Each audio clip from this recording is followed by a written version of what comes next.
আসসালামু আলাইকুম তোমাল ভাইয়া, পবিত্র। ওয়াসান ভাইয়া, কি অবস্থা? কেমন আছেন? জি আলহামদুলিল্লাহ, আপনি কেমন আছেন? এই ভালো।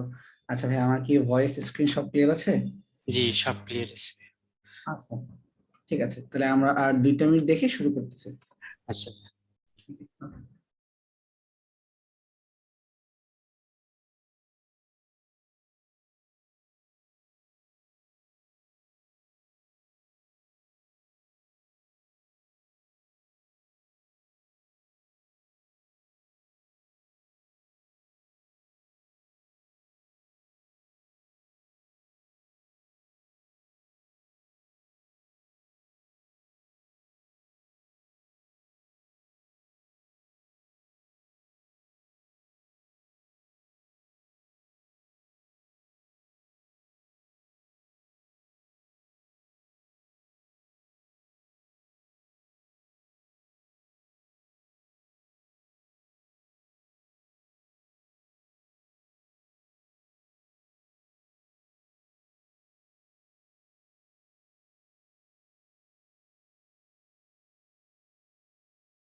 আচ্ছা, তো আমরা একটু ওয়েট করলাম। সকাল সকাল সবাইকে স্বাগতম, গুড মর্নিং। তোমাদের আজকে এই ক্লাসটা হচ্ছে মডেল টেস্টের ক্লাস, পদার্থবিজ্ঞান 1। এখানে আমরা চ্যাপ্টার 1, 4, 5 এই 3টে নিয়ে কথা বলবো ফিজিক্স ফার্স্ট পেপারে। তো এই ক্লাসটা নর্মালি আমাদের ফিজিক্যালি হওয়ার কথা ছিল, কিন্তু আমরা সবাই জানি যে বোর্ডের কিছু সিদ্ধান্তের কারণে আপাতত এই ক্লাসগুলো আমাদের আর ফিজিক্যালি হচ্ছে না, আমরা অনলাইনে এটা সফট দেখে ফেলবো। তোমাদের কাছে অলরেডি আমি আশা করি যে টেস্ট পেপার বা উদ্ভাসের যে মডেল টেস্টের বইটা দেওয়া হয়েছিল ফিজিক্সের উপরে, ফার্স্ট পেপার সেকেন্ড পেপারে কম্বাইন করে সবার কাছে সেটা আছে, আর আমরা মনে হয় এটা অলরেডি সলভ করা শুরু দিয়েছি। তো একটা কাজ করা যাক, আমরা এই 3 চ্যাপ্টার হতে যে কথাগুলো বেশি ইম্পর্টেন্ট বা যেগুলো একদম না জানলেই না, অ্যাটলিস্ট বোর্ড পরীক্ষার জন্য, আমরা সেগুলো নিয়ে আজকে আলোচনা করব। আগেই বলে রাখি, যেটা বোর্ড পরীক্ষার জন্য সেখানে আমরা এই জন্য বেশি ডেপথে যাব না, বা অ্যাটলিস্ট আমাদের শর্ট সিলেবাস যতটুকু আছে শুধুমাত্র আমরা সেগুলো নিয়ে কথা বলবো, এগুলোর বাইরে কিছুতেই যাব না। পড়ার শেষ নাই, তো সেদিকে আমরা না যাই। যারা সালাম দিচ্ছে সবাইকে ওয়াসলাম, আর সবাইকে আবারও গুড মর্নিং। তো শুরুতে আমরা ভৌত জগত পরিমাপ প্রথম অধ্যায় এখান থেকে দেখব। সাধারণত এখান থেকে তেমন সিকিউ বা কিছু হয় না, কিন্তু এই সুন্দর একটা প্রশ্ন আছে যেটা মোটামুটি সব জায়গাতেই আসে, সব জায়গা বলতে বোর্ডেও আসে, ইভেন চাইলে অ্যাডমিশনও দেওয়া যেতে পারে। তো কোশ্চেনটা হচ্ছে, কোন গোলকের ব্যাসার্ধ পরিমাপের ত্রুটি যদি 1.2% হয়, তাহলে আয়তন পরিমাপের ত্রুটি কত হবে? অর্থাৎ ব্যাসার্ধ আমাকে দেওয়া আছে এবং চাচ্ছে আয়তনটা নির্ণয় করো। এখন নর্মাল সেন্সে আমি যদি বলি, আমাদের সূত্র কি সবার মনে আছে যে আয়তনের সাথে ব্যাসার্ধের সম্পর্ক হচ্ছে 4/3 πr কিউব। তো যখন তোমাকে একটা ভ্যারিয়েবল দেওয়া থাকবে বা একটা চলকের মান দেওয়া থাকবে এবং সেখান থেকে আরেকটা চলকের পরিবর্তনকে বের করবে, সেক্ষেত্রে আমাদের করতে হয় ডিরেক্টলি ক্যালকুলাসের হেল্প নিয়ে, অর্থাৎ ডিফারেন্সিয়েট করতে হয় যে কোনো একটা পরিবর্তনের সাপেক্ষে আরেকটার পরিবর্তন কত। কিন্তু সাধারণত খেয়াল করে দেখা যায় যে আমি যখন ডিফারেন্সিয়েট করে মানটা বের করব, আজীবনই এই ভ্যারিয়েবলের যে পাওয়ারটা ছিল, মানে ব্যাসার্ধের পাওয়ার যে 3 ছিল, এটাই কিন্তু সামনে আসলে সহগ হয়ে গুণ আকারে চলে আসে আজীবন। তার মানে নর্মাল ক্ষেত্রে আমরা যখন পরিমাপের ত্রুটি বের করতে চাই, আমরা করি ভাবে কতটুকু ত্রুটি হতে পারে ডিভাইড বাই অ্যাকচুয়াল ভ্যালু, এটা থাকবে। তার সাথে শুধুমাত্র আমরা সেই সহগটাকেই গুণ করব মেইন সূত্রে তার পাওয়ার যা ছিল। এই যে ব্যাসার্ধের পাওয়ার ছিল 3, তাই আমরা শুধুমাত্র 3 দিয়ে গুণ করে দিব, তার কারণ আমরা জানি ডিফারেন্সিয়েট করলে পাওয়ারটাকে সামনে আগে গুণ আকারে আনতে হয়। ঠিক একইভাবে যদি এখানে বলতো যে ক্ষেত্রফল নির্ণয় করার ত্রুটি কত, সাপোজ ধরো এটা একটা বৃত্তের ব্যাসার্ধ, তাহলে তার ক্ষেত্রফল নির্ণয় ত্রুটি কত হতো? তাহলে আমরা জানি নর্মালি ব্যাসার্ধের পরিবর্তন ডিভাইড বাই যেই ব্যাসার্ধ হওয়া উচিত ছিল, এটা হচ্ছে নর্মাল ত্রুটি।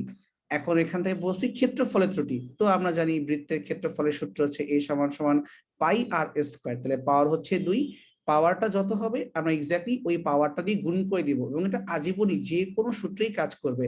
আমাদের আয়তন ছিল তাই আমাদেরকে এখানে 3 দিয়ে গুণ করতে হচ্ছে, তারপর কাটাকাটি করে যা আসছে আসছে।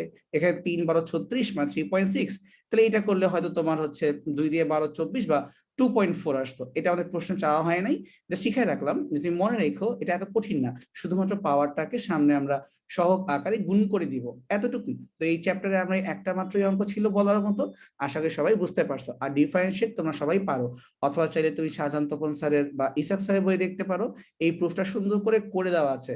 তারপর একটা সরল দোলকের অঙ্ক কিন্তু করে দেওয়া আছে, তাহলে একবার দেখে রাখতে পারো যে কিভাবে কি কোনটার সাপেক্ষে কে চেঞ্জ হয়। এখন চলে ডিরেক্টলি চ্যাপ্টার 4 বা নিউটনিয়ান বলবিদ্যা। একটা প্রশ্ন দেখো, বলতেছে যে অনুপমা 0.6 মিটার দৈর্ঘ্যের 100 গ্রাম ভরের একটি সরু দণ্ডের প্রান্ত দিয়ে গমনকারী অক্ষের সাপেক্ষে এত কৌণিক বেগে ঘুরিয়ে দণ্ডটির কৌণিক গতিশক্তি নির্ণয় করলো। তুমি চিন্তা করতে পারো এইভাবে, তোমাকে একটা দণ্ড দেয়া ছিল যার টোটাল দৈর্ঘ্যটা হচ্ছে 0.6 মিটার, যার ভর তোমাকে বলা আছে 100 গ্রাম। 100 গ্রাম মানে কত? 0.1 কেজি। 1000 দিয়ে ভাগ করে ফেললাম। এই সুষম দণ্ডের প্রান্ত দিয়ে, অর্থাৎ যে কোনো একটা প্রান্ত, হয় এটা বা এটা সাপেক্ষে এটাকে ঘোরানো হচ্ছে। তো কত কৌণিক বেগে ঘোরানো হচ্ছে? 5 রেডিয়ান পার সেকেন্ড কৌণিক বেগে ঘোরানো হচ্ছে, এবং সে ঘুরিয়ে কৌণিক গতিশক্তি মানে হচ্ছে আই নির্ণয় করে ফেললো। এরপরে এই দণ্ডকে গলিয়ে সে একটা 6 সেন্টিমিটার ব্যাসার্ধের পাতলা বৃত্তাকার চাকতি তৈরি করলো, অর্থাৎ একটা 5 টাকার কয়েন চিন্তা করতে পারো, কিন্তু এই কয়েনটার কোনো থিকনেস নাই, মানে একদম পাতলা, বা একটা পাতলা রুটি চিন্তা করতে পারো। এরকম সেটা বৃত্তাকার চাকতি তৈরি করে ফেললো, এবং সেটার কেন্দ্র দিয়ে পৃষ্ঠের অভিলম্ব ভাবে গমনকারী অক্ষের সাপেক্ষে, মানে এই 5 টাকার কয়েন বা তোমার এই রুটিকে উপর থেকে ফুটা কটা অক্ষ চিন্তা করো, সেই অক্ষের সাপেক্ষে এটাকে ঘুরানো হবে। এখন যেহেতু কিছু উল্লেখ করে দেয়নি, তার মানে আগেও 5 রেডিয়ান পার সেকেন্ডেই ছিল, এখনো 5 রেডিয়ান পার সেকেন্ডে আমি ঘুরাবো। এবং এটার যে ব্যাসার্ধ, এই ব্যাসার্ধের মানটা আমাকে বলে দেওয়া 6 সেন্টিমিটার। 6 সেন্টিমিটারকে অবশ্যই মিটারে কনভার্ট করতে হবে, তাহলে 100 দিয়ে ভাগ করতে হবে, তাহলে হয়ে গেল 0.06 মিটার। এই হচ্ছে আমার উদ্দীপক। 3 মার্কে বলা হচ্ছে অনুপমা দণ্ডটির কৌণিক গতিশক্তি নির্ণয় করতে পেরেছিল কিনা, বা কত নির্ণয় করেছিল। অবশ্যই পারবে, এতে কোনো সমস্যা নাই। তো আমরা জানি কৌণিক গতি যখন বের করতে হবে, তখন এখান থেকে আসবে হাফ আই ওমেগা স্কোয়ার, অর্থাৎ জড়তার ভ্রামক তার সাথে তুমি হচ্ছে ওমেগাকে স্কোয়ার করবা। এখন তোমাকে চ্যাট বক্সে বলো তো, কোন দণ্ডের যদি এক প্রান্ত দিয়ে অক্ষ কল্পনা করা হয়, তখন তার আই এর মানটা কত আসে? তোমাকে বলতো। জড়তার ভ্রামকের সূত্র আমাদের দুইটা ছিল, একটা হচ্ছে ঠিক দণ্ডের মাঝখান দিয়ে গেলে, তো একটা হচ্ছে প্রান্ত দিয়ে গেলে। ভেরি গুড, মাহি ইউসুফ অনেককে দেখলাম আমাকে উত্তর দিচ্ছে, ভেরি গুড। এটা অ্যান্সারটা হবে ml স্কোয়ার বাই 3। তাহলে হাফের জায়গায় থাকুক হাফ, আই এর জায়গায় আসলো ml স্কোয়ার বাই 3, আর ওমেগা স্কোয়ারের জায়গায় থাকুক ওমেগা স্কোয়ার। তাহলে আমার যে কৌণিক গতিশক্তি, আমি সিম্পলি কে লিখলাম আপাতত, তাহলে হাফ আই ওমেগা স্কোয়ার আমরা বুঝে গেছি। এই মেইন প্রবলেমটা হচ্ছে আই, এবং যদি দণ্ডের মাঝখান দিয়ে যাইতো, তখন হয়তো 1/12 ml স্কোয়ার। ঠিক আছে, একটু মনে রাখতে হবে যে মাঝখান দিয়ে গেলে 1/12, কর্নার দিয়ে বা সাইড দিয়ে গেলে 1/3। এখন আমরা প্রত্যেকটা মান জানি, এম জানি, এল জানি, ওমেগা জানি, সবই আমরা জানি। তো মানটা বসাই দিব, মানটা বসাই দিলেই সুন্দর চলে আসতেছে 0.15 জুল। এটা ঠিক একইভাবে আমি যদি এখন এই সেকেন্ড প্রবলেমে চলে যাই, যে উদ্দীপকের উল্লিখিত কোন ক্ষেত্রে গতিশক্তি বেশি হবে, অর্থাৎ রডের ক্ষেত্রে গতিশক্তি বেশি হচ্ছে, নাকি আমার এই চাকতি বা পাতলা চাকতি এটার ক্ষেত্রে আমার গতিশক্তি বেশি হচ্ছে। তো গতিশক্তি বলতে এখানে আমরা কৌণিক গতিশক্তিকেই চিন্তা করতেছি, তাহলে আমাকে এখানেও বের করতে হবে আবারও ঘুরে ফিরে কে সমান সমান হাফ আই ওমেগা স্কোয়ার। সূত্রে কোনো পরিবর্তন নেই, এটা মেইন সূত্র। কিন্তু পার্থক্যটা হচ্ছে এই আই এর মানটা আমরা কি বসাবো। তো আমরা জানি যে কোনো চাকতিকে যখন তুমি একদম পৃষ্ঠ বরাবর লম্ব হয়ে বেসিক্যালি নর্মালি মানে একদম ফুটা করে বের হয়ে যাবা, সেই ক্ষেত্রে জড়তার ভ্রামকটা হচ্ছে half of m r square. Very good, আমি দেখলাম বলার আগে আবারও ইউসা মিম শোভন অনেকে বলে ফেলছো, ভেরি গুড, ঠিক আছে। এটা হবে তাহলে আমার হাফ এম আর স্কোয়ার, আর বাকি সব যা কিছু ছিল সে ভাই থাকুক। তো তুমি তো হাফ বুঝোই, তুমি তো এম জানোই, ওমেগাও তুমি জানো। এম কেন আগেরটাই থাকবে, তার কারণ তুমি এই 0.1 কেজি কে গলিয়েই তো এটাকে বানাইছো, তার মানে এটার ভরত ঘুরে ফিরে 0.1 কেজি ছিল। শুধু পার্থক্যটা হচ্ছে এই ব্যাসার্ধ বদলাই গেছে, বাকি সবকিছু সেম আছে। তো এখন মানগুলো বসাই দিলেই একটা চলে আসতেছে উত্তর 0.002225 এত জুল। তো এখন তো তুমি বুঝতেই পারতেছো কোন মানটা বেশি আর কোন মানটা কম। তাহলে বোঝা যাচ্ছে যখন দণ্ড ছিল তখন তোমার কৌণিক গতিশক্তি বেশি ছিল, আর যখন চাকতি তৈরি করে ফেললাম তখন তার কৌণিক গতিশক্তি পূর্বের তুলনায় নিঃসন্দেহে কমে গেল। তো মেইন থিমটা হচ্ছে তোমাকে এই মান মনে না রাখা ছাড়া কোনো উপায় নাই, তোমাকে এটা মনে রাখতে হবে। তো আমি একজনকে দেখছিলাম, আমাদের জাওয়াতকে মনে হয় তোমরা চেনো, আমাদের এখানে উদ্ভাসে ক্লাস নাই। তো ও সুন্দর একটা কথা বলতো যে এই রডের যে জতার ভ্রামক ও লিখতো এইভাবে, আরটাকে ওয়েভ স্টাইল করে লিখতো আর ও ডি, রড। যদি ভালো করে খেয়াল করো এই আরটাকেও বলতো এইভাবে যে ভাইয়া দেখেন এখানে কিন্তু আরটা সুন্দর করে লেখা যায়, তার মানে এটা হচ্ছে 1 আর এটা তোমার হচ্ছে 12। তাহলে কিছু না বললে তো আমরা মাঝখান দিয়ে যাব, তাহলে একটা রডের যদি মাঝখান দিয়ে কোনো জড়তার ভাব নির্ণয় করতে বলা হয় তখন এটা হবে ml² ডিভাইড বাই 12। কিভাবে? এই আরটাকেই ও সুন্দর করে লিখতে এইভাবে, সো ml² বাই 12। আর যদি বলে রডের এক প্রান্ত দিয়ে যাও, তো যখনই রডের এক প্রান্ত দিয়ে যেতে হয় তার মানে এই রড লেখাটাকে এরকম বড় করে এই ওয়ানটাকে ডমিনেট করতে দিতে হয়। তার মানে এই 1 এবং 2 দেখো এখন টাচ করে মিলে গেল, 1 আর 2 যোগ করলে হয় 3, তাহলে একদিক দিয়ে ভাগ করে দিলে হবে 1/3 ml²। এটা আমার টেকনিক না, তোমরা হয়তো যাদের ক্লাস কখনো করছো। তো ও হচ্ছে জিনিসটাকে বুঝাইতো। তো যারা ভুলে যাও তোরা মনে রাখতে পারো, রডের মাঝখান দিয়ে গেলে 1/12 আর একদম কর্নার দিয়ে গেলে 1/3। হোপফুলি বুঝাই গেছে কিভাবে করছে, এই আরটা কি একটু অন্যভাবে ভিজুয়ালাইজ করছি। ঠিক আছে, এই প্র্যাকটিস করতে থাকো, এমনিতেই মনে থাকবে এক সময়। নেক্সট প্রবলেম যাওয়া যাক। 300 কেজি ভরের একটি গাড়ি 200 মিটার ব্যাসার্ধের একটি রাস্তার মোড়ে 900 কিলোমিটার/আওয়ার বেগে বাঁক নিচ্ছে। ওই স্থানের রাস্তাটি 5 মিটার চওড়া এবং ভিতরের কিনারা হতে বাইরের কিনারা 1 মিটার উঁচু। তো এই কথা হচ্ছে এরকম, আমার যে রোডটা ছিল এই রোডটা এইরকম একটু ব্যাংকিং কোণ দেওয়া আছে, তো ভিতরের কম্পেয়ারে বাইরেরটা 1 মিটার উঁচু, মানে এই জায়গাটা হচ্ছে 1 মিটার, আমি যেটাকে এইচ বলতে পারি। এখানে এক্স এর মানটা কত? এখানে এক্স এর মানটা হচ্ছে 200, সরি সরি সরি, এখানে ব্যাসার্ধ বা আর হচ্ছে তোমার 200 মিটার, এখানে এম সমান সমান 300 কেজি। বেগের মানটা 90 কিলোমিটার/আওয়ার, এটা কিন্তু কনভার্ট করতে হবে মিটার পার সেকেন্ডে, তাহলে এখান থেকে বেগটাকে কনভার্ট করলে মানটা চলে আসতেছে 25 মিটার পার সেকেন্ড। আর 5 মিটার চওড়া, তো এটা হচ্ছে আমার জন্য এক্স, তাহলে এক্স সমান সমান 5 মিটার। নিঃসন্দেহে এখানে কোন একটা কোণ উৎপন্ন হচ্ছে। তো জিজ্ঞেস করা হচ্ছে গাড়িটির উপরে কেন্দ্রমুখী বল নির্ণয় করো। এটা একদম সিম্পল সূত্র, নিউটনের সূত্রে বলে দেওয়া যায় যে এফ সমান সমান mv² বাই আর। 3 মার্কের মানটা বের করে ফেলবো, যাদের ক্যালকুলেটর আছে চাইলে করে ফেলতে পারো, আমিও চেক করে দেখতেছি। প্রত্যেকটা মান প্রশ্নে দেওয়া আছে আর আমি মার্ক করে দিছি কোনটা কি জিনিস। তাই গুণ বিয়োগ করলে চলে আসে 937.5। অভি সবার আগে বলছো, ভেরি গুড। এবং ফোর্সের একক হচ্ছে নিউটন, দিয়ে রাখলাম নিউটন। এবার চলে যাই 4 মার্কের ক্ষেত্রে। গাড়িটি কি রাস্তার মোড়ে নিরাপদে বাঁক নিতে পারবে কিনা এটাকে বিশ্লেষণ করো।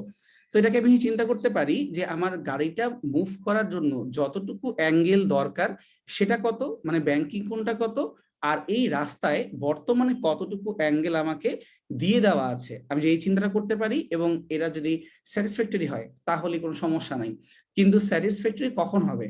হচ্ছে এইভাবে যে ধরো এই রাস্তায় ব্যাংকিং কোণের মান এখন 30 ডিগ্রি আছে, জাস্ট ধরে নাও, আর গাড়িটা মুভ করার জন্য 25 ডিগ্রি দরকার। তাহলে আমার যা দরকার তার তো বেশি আমাকে দেওয়া আছে, তাহলে কোনো সমস্যা নাই। কিন্তু তোমার দরকার ধরো 30, কিন্তু ব্যাংকিং কোণ দেওয়া আছে মাত্র 25, অর্থাৎ দরকারের চেয়ে কম দেওয়া আছে, তাহলে কিন্তু এটা কোনোভাবেই স্যাটিসফ্যাক্টরি না। অর্থাৎ অ্যাক্সিডেন্ট হইতেই পারে বা যে কোনো প্রবলেম হইতে পারে। তো আসলে বের করি যে গাড়িটা মুভ করার জন্য কতটুকু অ্যাঙ্গেল ওর দরকার। তাহলে আমরা জানি ব্যাংকিং কোণের সূত্র tan থিটা সমান সমান v² বাই আর জি। এটা হচ্ছে দরকার এই ভি বেগ নিয়ে, আর ব্যাসার্ধ আর জি এর কারণে। মানগুলো বসে দিই, সব তুমি জানো, এই যে আর জানো, তুমি ভি জানো, জি এর মান কিছু না বললে আমরা 9.8 চিন্তা করবো। দেখেন tan থিটা মানটা বের করে ফেলি, তাহলে এই থিটা সমান সমান তোমার চলে আসতেছে 17.69। ভেরি গুড, তোমরা আমার আগেই করে ফেলছো, 6.8 বা 6 এরকম কিছু একটা। মানে ব্যাংকিং কোণ দরকার হচ্ছে এত, কিন্তু কত এখন আমাকে প্রশ্নে বা রাস্তায় দেয়া আছে এটা বের করতে হবে। এটা কিভাবে বের করবো? এই যে এই ছবিটা এখান থেকে বের করব। তাহলে দেখো এই এক্স এর মানটা আমি যদিও নিচে লিখছি 5 মিটার, বাট গাড়ি চলবে কোন দিক দিয়ে? গাড়ি তো চলবে অ্যাকচুয়ালি এই পথ দিয়ে, তাই না? মানে উপরের যে সারফেস গাড়িটা এই দিক দিয়ে চলবে। তাহলে এক্স এর মানটা হচ্ছে এই ড্রয়িং এর জন্য অতিভুজ, ভুলেও এটাকে ভূমি বলা উচিত হবে না, এটা হচ্ছে অতিভুজ। আর রাস্তাটাকে উঁচু করে দেওয়া হয়েছে 1 মিটার, তাহলে এই লম্বটা তোমার জন্য হচ্ছে 1 মিটার। তাহলে আমরা জানি লম্ব আর অতিভুজ কাজ করে সাইন থিটা, এই সূত্রের মাধ্যমে। তাহলে লম্ব ডিভাইডেড বাই তোমার অতিভুজ, এখান থেকে আমরা আবারও আরেকটা থিটা বের করতে পারি, যেটা তোমাকে রাস্তায় এই মুহূর্তে দেয়া আছে। তুমি এটাকে সাইন থিটা দিয়েও বলতে পারো, থিটা প্রাইম দিয়েও বলতে পারো, তোমার ইচ্ছা। একটা কাজ করি, আমি যেহেতু এই ড্রয়িং এখানে থিটা লিখে ফেলছি, তাহলে ট্যান থিটাকে থিটা প্রাইম নাম দিয়ে রাখি। আর কিছু না, জাস্ট বোঝানোর জন্য যে আমার চলতে দরকার থিটা প্রাইম, বাট আমি পাচ্ছি এখানে থিটা। তো এখানে করে মানটা আসতেছে 11.536 বা 5-4 ডিগ্রি বললেও দোষ নাই। তাই দেখো তো, আমার দরকার প্রায় 18-র মতো, আর আমাকে দিয়ে রাখছে মাত্র 12-র মতো। তাহলে হইলো কিছু, আমার যা দরকার তার যদি কম পাচ্ছি, তাহলে কি আমি সেফ থাকবো? তোমাকে চ্যাট বক্সে বলো, আমার দরকার 18-র মতো আর আমি পাচ্ছি মাত্র 12-র মতো, তাহলে এখানে কিন্তু নিঃসন্দেহে আমি সেফ থাকতেছি না। তাহলে উত্তরের ইচ্ছা সে নিরাপদে বাঁক নিতে পারবে না।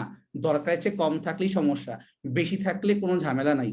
আমার এক্স্যাক্টলি দরকার ছিল 17.69, একটু বেশি হইলেও প্রবলেম ছিল না, কম দিলেই ঝামেলা, ছিটকায় পড়ে যাবা অথবা উল্টা খায় পড়ে যাবা, দুইটার একটা হবে। কিছু এমসিকিউ করা যাক। টর্কের ক্ষেত্রে কোনটি সত্য? টর্ক সমান সমান আর ক্রস এফ, ঠিক আছে, বা আর এফ সাইন থিটা। টাউ সমান সমান আই আলফা, এটাও ঠিক আছে। আবার টাউ সমান সমান ডিএল ওভার ডিটি, এটাও ঠিক আছে। কৌণিক ভরবেগের যে পরিবর্তন তোমাকে ওইটাই বলা হয়ে থাকে টাউ অথবা টর্ক। তাহলে এই ক্ষেত্রে সঠিক উত্তর কোনটি হচ্ছে? এই ক্ষেত্রে আমার সঠিক উত্তর তিনটাই, সবই ঠিক আছে, 1 2 3, কোনো ঝামেলা নাই। এবার আসি আমার নেক্সট প্রবলেমে।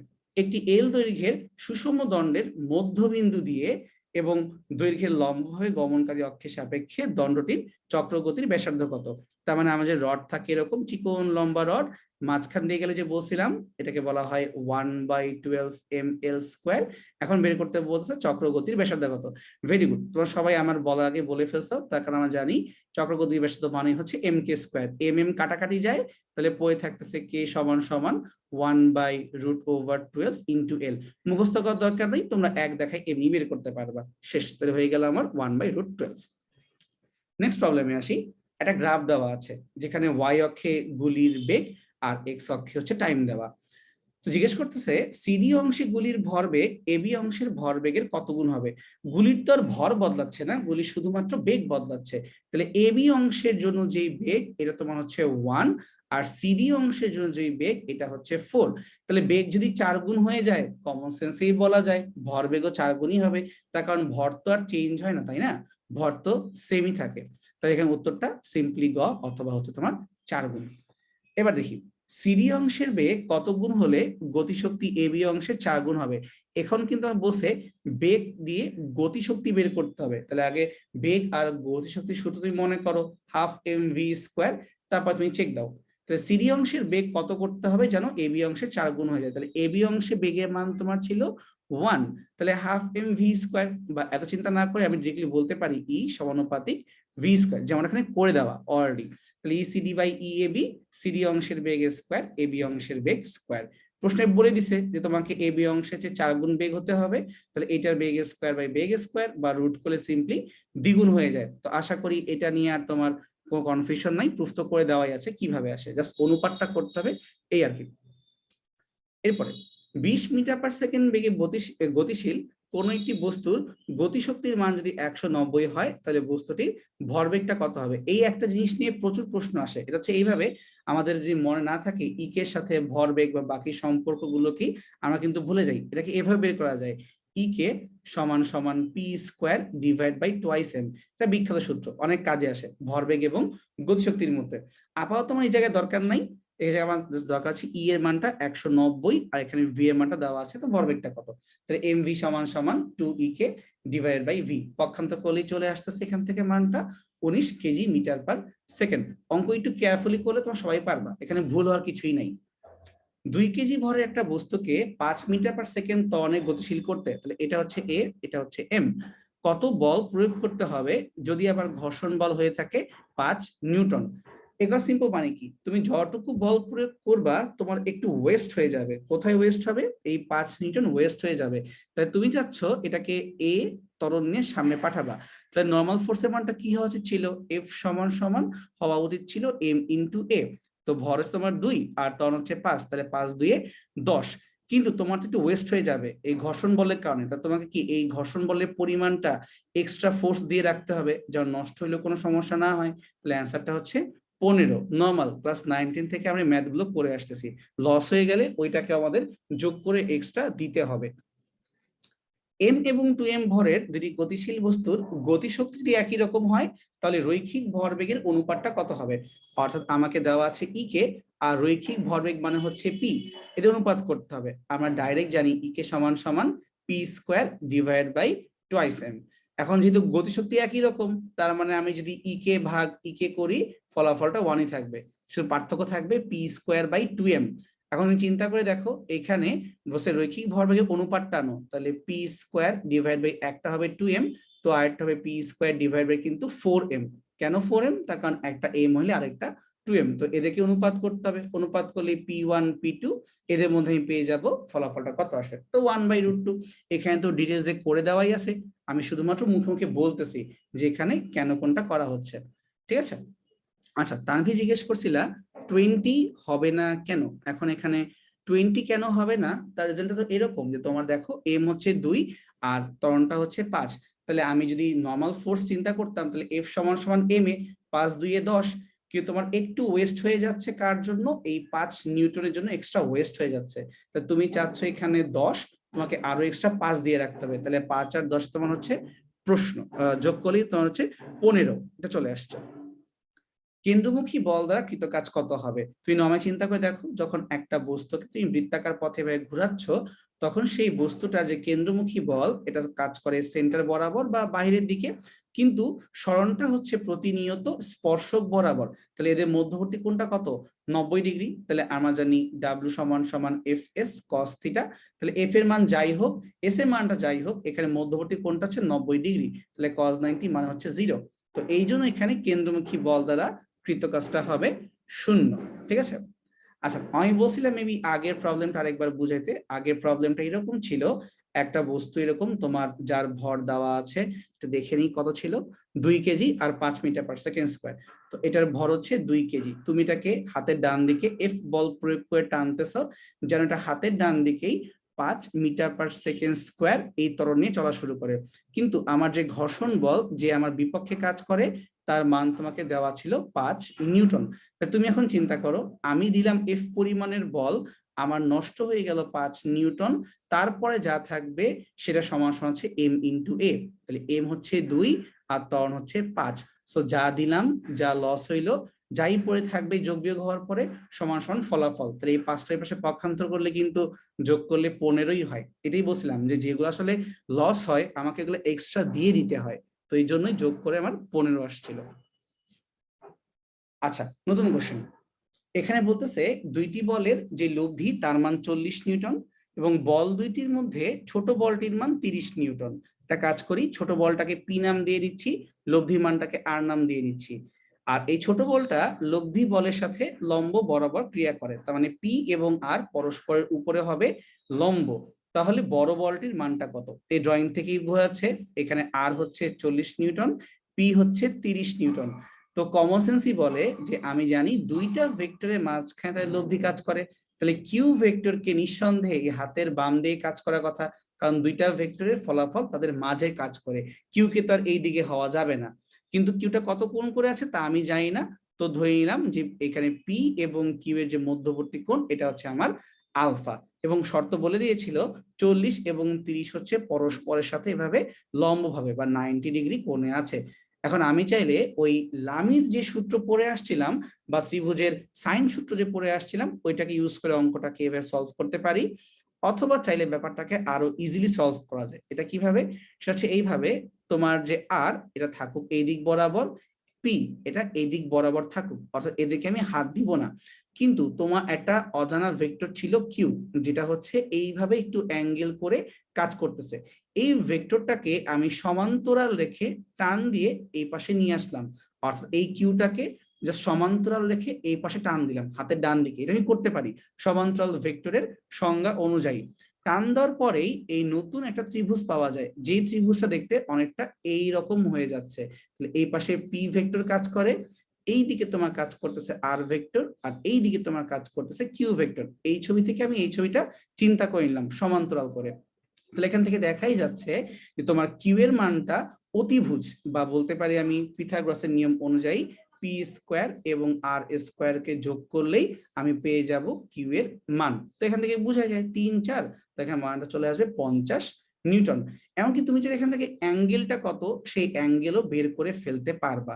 সো আমরা সমান্তরাল ভেক্টর ধরে সুন্দর মতো অজানা মানটাকে বের করে ফেলছি। আর তোমার যদি মনে হয় না আমি সাইন সূত্র দিয়ে বেশি ফ্লেক্সিবল, এটা আমি ভালো বুঝি, তুমি করতে পারো, কোনো সমস্যা নাই, যেটা ভালো লাগে একটা করলেই হইলো, অ্যান্সার মিললেই হয়েছে। এখন বলতেছে এই বল দুইটির মধ্যবর্তী কোণটা কত। তো বল দুইটি বলতে হচ্ছে পি এবং কিউ, এদের মধ্যবর্তী কোণটা কত। তো পি সমান সমান ছিল 30 নিউটন, আর কিউ সমান সমান বের করে আসছিলাম 50 নিউটন। তাহলে এখানে যে আলফা ছিল পি এবং কিউ এর মাঝখানে, এটাই নির্ণয় করতে বলা হয়েছে। এখন এটাকে অনেক অনেক ভাবে বের করা যায়, বা সিম্পল আমরা ত্রিভুজের কোসাইন সূত্র, যে a dot b a b cos theta, ওই টেকনিক অ্যাপ্লাই করে করে ফেলতে পারি, বা সিম্পলি উপাংশের মানগুলো দিয়েও এখানে আমি চিন্তা করতে পারি। তো মেইন কথা হচ্ছে ভাই, যেটা দুইটার মধ্যে তোমার কোণ নির্ণয় করতে হবে তাদের মানটাকে তুমি কোসাইন দিয়ে চিন্তা করবা বা কজ ইনভার্স করে দিবা। তাহলে কজ ইনভার্স -30/50 সমান সমান চলে আসছে 126.8। তো মনে হতে পারে এই মাইনাসটা আবার কেন দিল, এই মাইনাসটা কোনো দরকার ছিলই না।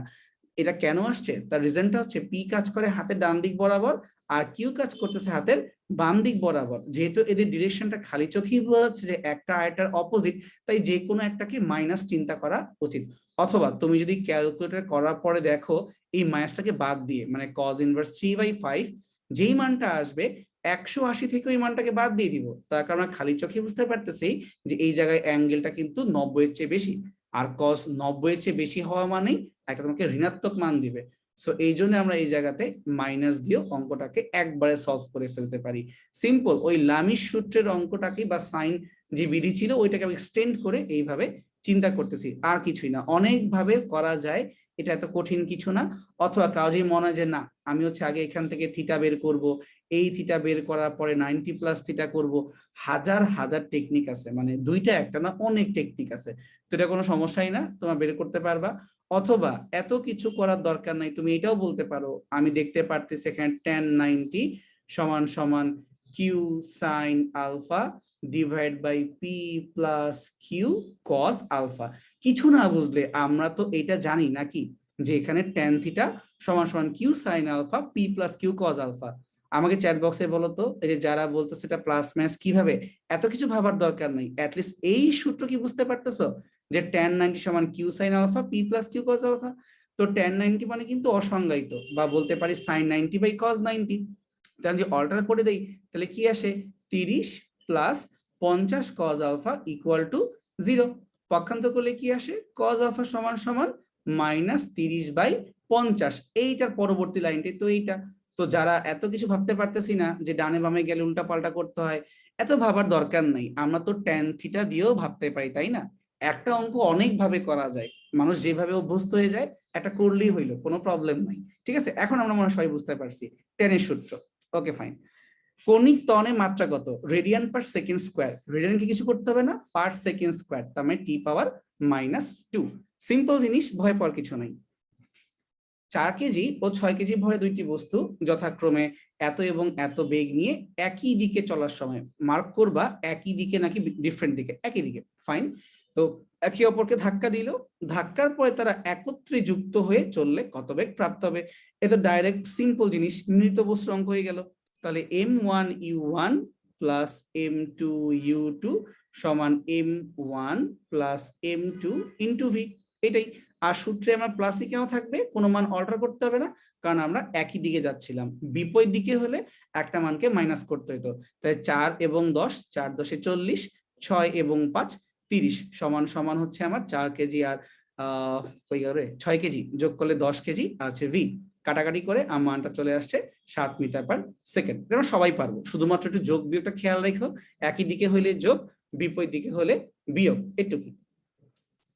10 গ্রাম ভরের একটি পিং পং বলকে 10 সেন্টিমিটার দৈর্ঘ্যের একটি সুতার এক প্রান্তে বেঁধে এত বেগে উলম্ব বৃত্তাকার পথে ঘোরানো হচ্ছে।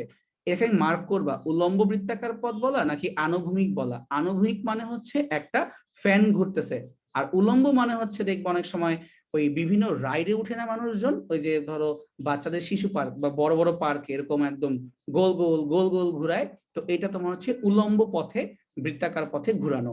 তাই ধরো এটা যে সর্বোচ্চ বিন্দু এটা হচ্ছে এটা, আর সর্বনিম্ন এটা হচ্ছে এইটা, দুইটা বিন্দু। এখন এই যে নাগরদোলা, থ্যাংক ইউ, আমি নামটা ভুলে গেছিলাম, নাগরদোলা বলতে পারো। তো নাগরদোলা তোমার হচ্ছে বৃত্তাকার পথে ঘুরতেছে উলম্ব তলে। তো এখন বলতেছে যে এই সর্বনিম্ন বিন্দুতে সুতার টানটা কত এবং সর্বোচ্চ বিন্দুতে সুতার টানটা কত। এখন আমি নর্মাল সেন্সেই বলতে পারি, যখনই বৃত্তাকার পথে ঘোরানো হয় তখনই যে কোনো পয়েন্টে যে টানটা কাজ করে বা নর্মাল ঘূর্ণনের কারণে, এটা তোমার হচ্ছে এমভি স্কোয়ার বাই আর, এবং সেটা অলওয়েজ হয় বাহিরের দিকে। এই যে বাহির দিয়ে কাজ করতেছে, নিচে হলেও সেন্টার থেকে বাহিরের দিকে, উপরে হলেও সেন্টার থেকে বাহিরের দিকে। তো এই মানটা হচ্ছে এমভি স্কোয়ার ডিভাইডেড বাই আর, সেটা তুমি যেখানে থাকো না কেন। কিন্তু আমাদের যে পৃথিবীর কারণে ওজনটা তৈরি হয়, সেই ওজন তো আর কখনো পৃথিবীর উল্টা পাশে যাবে না। তো তুমি যখন এই পয়েন্টে আছো, তোমার ওজন খাড়া নিচের দিকেই কাজ করতেছে, কিন্তু তুমি যখন উপরের বিন্দু চিন্তা করতেছো, তখনও ওজন কিন্তু খাড়া নিচের দিকেই কাজ করতেছে, ওজন কিন্তু চেঞ্জ হচ্ছে না।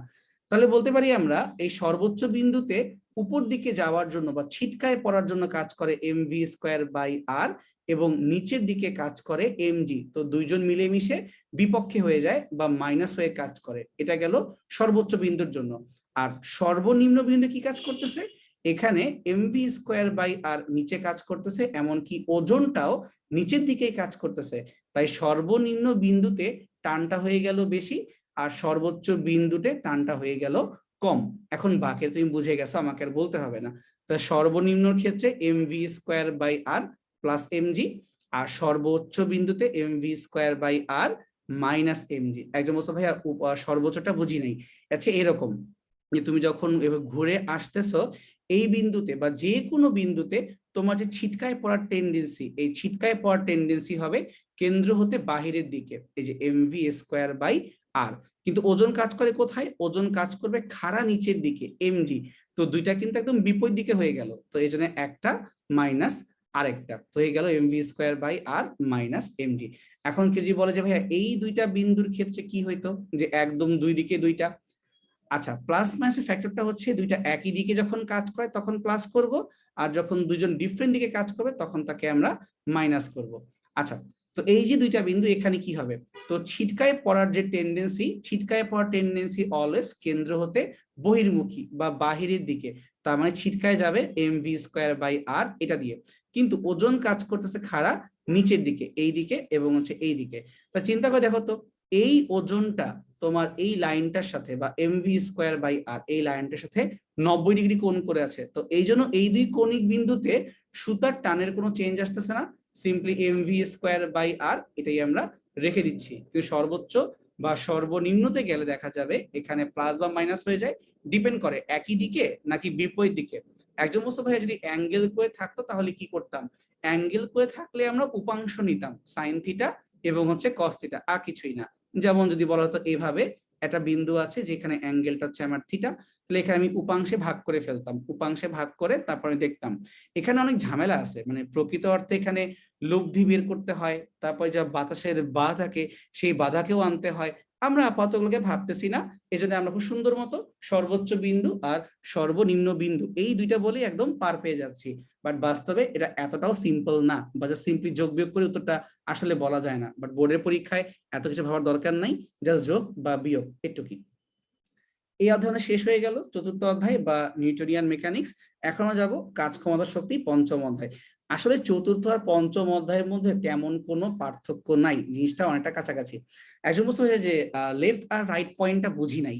আমি এখানে একবার ড্রয়িং করি, ফাঁকা জায়গা আছে। আমি এটা বলছিলাম যে আমি যদি একদম ডানের বা বামের এই দুই বিন্দুর কথা বলি, তাহলে এখানে কি হবে, ছিটকায় পড়ার টেন্ডেন্সি বা তোমার যে কেন্দ্র বিমুখী বল, এটা কোথায় কাজ করবে, একদম বাহির দিয়ে কাজ করবে।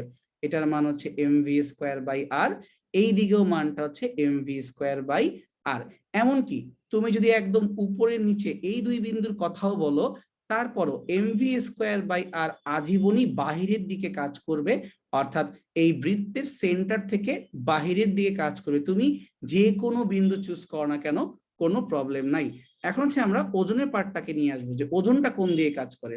এই বিন্দুতে ওজনটা কাজ করে নিচের দিকে, এমনকি এই বিন্দুতেও ওজনটা কাজ করবে নিচের দিকে, বা তুমি এখানেও বলতে পারো বা তুমি এখানেও বলতে পারো, তুমি যেখানেই যাও এমজির দিক কখনোই বদলাবে না, আজীবনই একটা নির্দিষ্ট দিকে থাকবে। তখন তুমি আমাকে চিন্তা করে বলো, এই যে সর্বোচ্চ বিন্দু এখানে এমভি স্কোয়ার বাই আর এবং এমজি নিঃসন্দেহে একদিকে কাজ করতেছে না, তাহলে বলতে পারি উপরের পয়েন্টে mv square by R minus mg, তার কারণ বিপরীত দিকে কাজ করতেছে। আর নিচের এই বিন্দুতে এমভি স্কোয়ার বাই আর এটাও নিচে কাজ করে, এমজিও নিচের দিকেই কাজ করে, একই দিকে কাজ করে, এই জন্য আমি এটাকে যোগ করে দিলাম। তাহলে সর্বোচ্চতে মাইনাস এবং সর্বনিম্নতে প্লাস করে ফেললাম। ফাইন। এখন এই বাকি দুই পাশে কি হবে?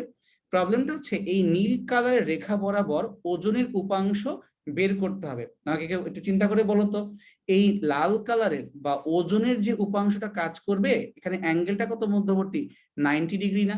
তো তুমি যখনই উপাংশ বের করবা 90 ডিগ্রিতে, ফলাফলটা হয়ে যায় 0। কিভাবে?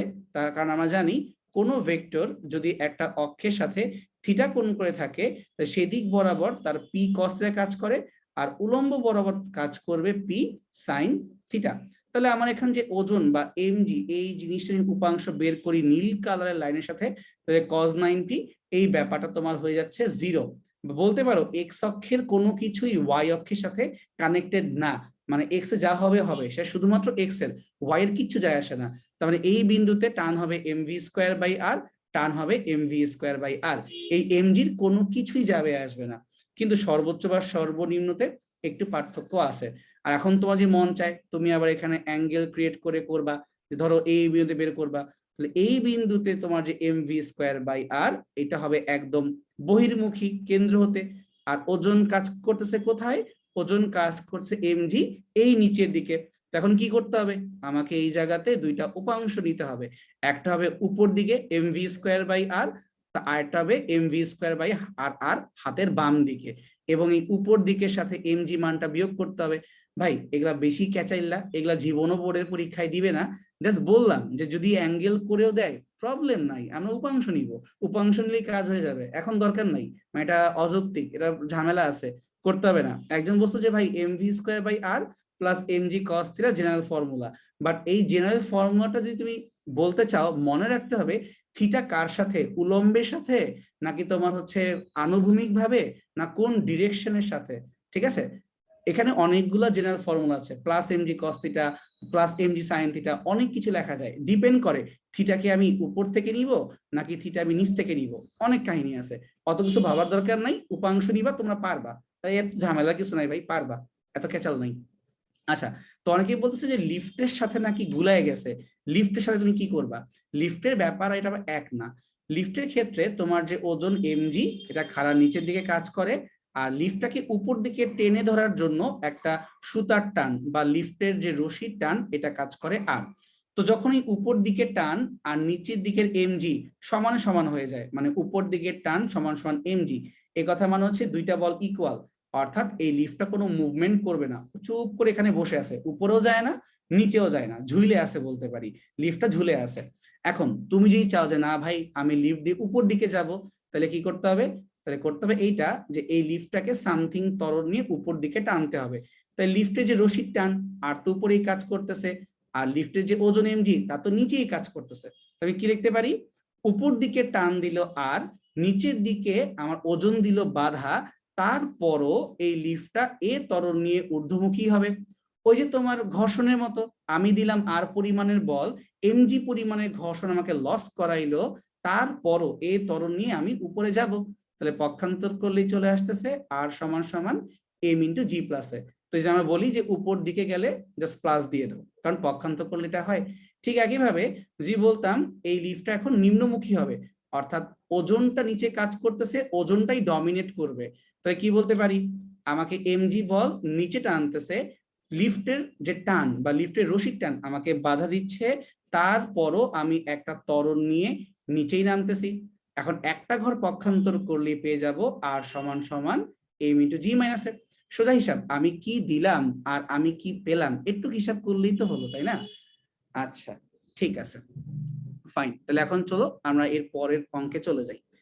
1 কেজি ভরের একটি লোহার বল 10 মিটার উচ্চতা থেকে লোহার প্লেটের উপরে পড়ে বলটি 0.8 মিটার উপরে লাফিয়ে উঠলো। ব্যাপারটাকে তুমি চাইলে এইভাবে ভিজুয়ালাইজ করতে পারো, এই যে আমার একটা ছোট্ট বল ছিল যার ভর বলে দেওয়া হচ্ছে 1 কেজি, এটা এখন পড়বে আগে মাটিতে। কত উঁচু থেকে পড়বে? এটা পড়বে তোমার 10 মিটার উঁচু থেকে। পড়ার পরে কি হবে? ড্রপ খেয়ে একটু উপরে উঠে যাবে। তো কতটুকু পড়বে? 0.8 মিটার, মানে আগের জায়গায় যাবে না, বাট মোটামুটি ভালোই উঠছে, 0.8 মিটার উপরে উঠে যাবে। ফাইন। তাহলে এখন কি হয়েছে? তো বলটি যখন লোহার প্লেটকে স্পর্শ করবে তখন তার গতিশক্তি কত ছিল? ক্লাস 9-10 অঙ্ক, এটা পরন্ত বস্তুর অঙ্ক, আমাকে এখানে বের করতে বলা হয়েছে। তাই ডিরেক্টলি জানি ই কে সমান সমান হচ্ছে হাফ এম ভি স্কোয়ার। তো ভি দেওয়ার কি দরকার? তুমি তো জানোই এই টপ পয়েন্টে যখন এই বিন্দু ছিল কোনো বেগ ছিল না, স্থির ছিল, এবং পড়তে পড়তে এই বিন্দুতে পড়ে গেছে 10 মিটার নিচে। তার মানে সম্পূর্ণ বিভব শক্তি কনভার্ট হয়ে গেছে গতিশক্তিতে। তাহলে আমি চাই লিখতেই পারি যে সম্পূর্ণ বিভব শক্তি সমান সমান সম্পূর্ণ গতিশক্তি, তার মানে m g into h. M এর মান রাখলাম 1, জি এর মান 9.8, আর এইচ এর মানটা হচ্ছে 10, তাহলে গুণটুন দিলে 98 জুল। সিম্পল অঙ্ক, বিভব শক্তি গতিশক্তিতে রূপান্তরিত হলো। ডান। এই গেল আমার গয়ের প্রবলেম। এবার আসি ঘয়ের ক্ষেত্রে। স্পর্শ করার পূর্ব মুহূর্তের শক্তি এবং লাফিয়ে উঠার পরের শক্তির পার্থক্য নির্ণয় করো। আচ্ছা, তাহলে স্পর্শ করার পূর্ব মুহূর্তের শক্তি তুমি এখন বের করছো 98 জুল, আর লাফিয়ে উঠার পরের শক্তি, তো লাফিয়ে কোন পর্যন্ত উঠছো? লাফিয়ে উঠছে কিন্তু 0.8 পর্যন্ত। তার মানে শুরুতে ছিল mg ইন্টু 10 যখন মাটিকে টাচ করলো, আর যখন উপরে উঠে গেল তখন বিভব হয়ে গেল mg ইন্টু 0.8। এদের মধ্যে যে পার্থক্য তোমাকে এটাই বের করতে বলছে, এই দুইটা এনার্জির মধ্যে পার্থক্যটা কত। সিম্পল, বিভব শক্তির পরিবর্তনের মধ্যে পার্থক্য তোমাকে বের করতে বলা হয়েছে। তাহলে যোগ বিয়োগ করে দিলে উত্তর এমনি চলে আসবে। তুমি বিয়োগ করে দাও, করলে চলে আসতেছে 90.16 জুল। কবি আগেই বলে রাখছো, তারপরে আরেকজনকে বলছো, ভেরি গুড। তাহলে আমার পার্থক্যটা আসলে এত জুল। আশা করি বুঝা গেছে যে এই 1 কেজির এই বিন্দুর একটা বিভব শক্তি আছে, আবার এই বিন্দুর একটা বিভব শক্তি আছে, এদের পার্থক্যটা বের করছি। এবং বলতেছে শক্তির নিত্যতা সূত্রের সাহায্যে বিশ্লেষণ করো।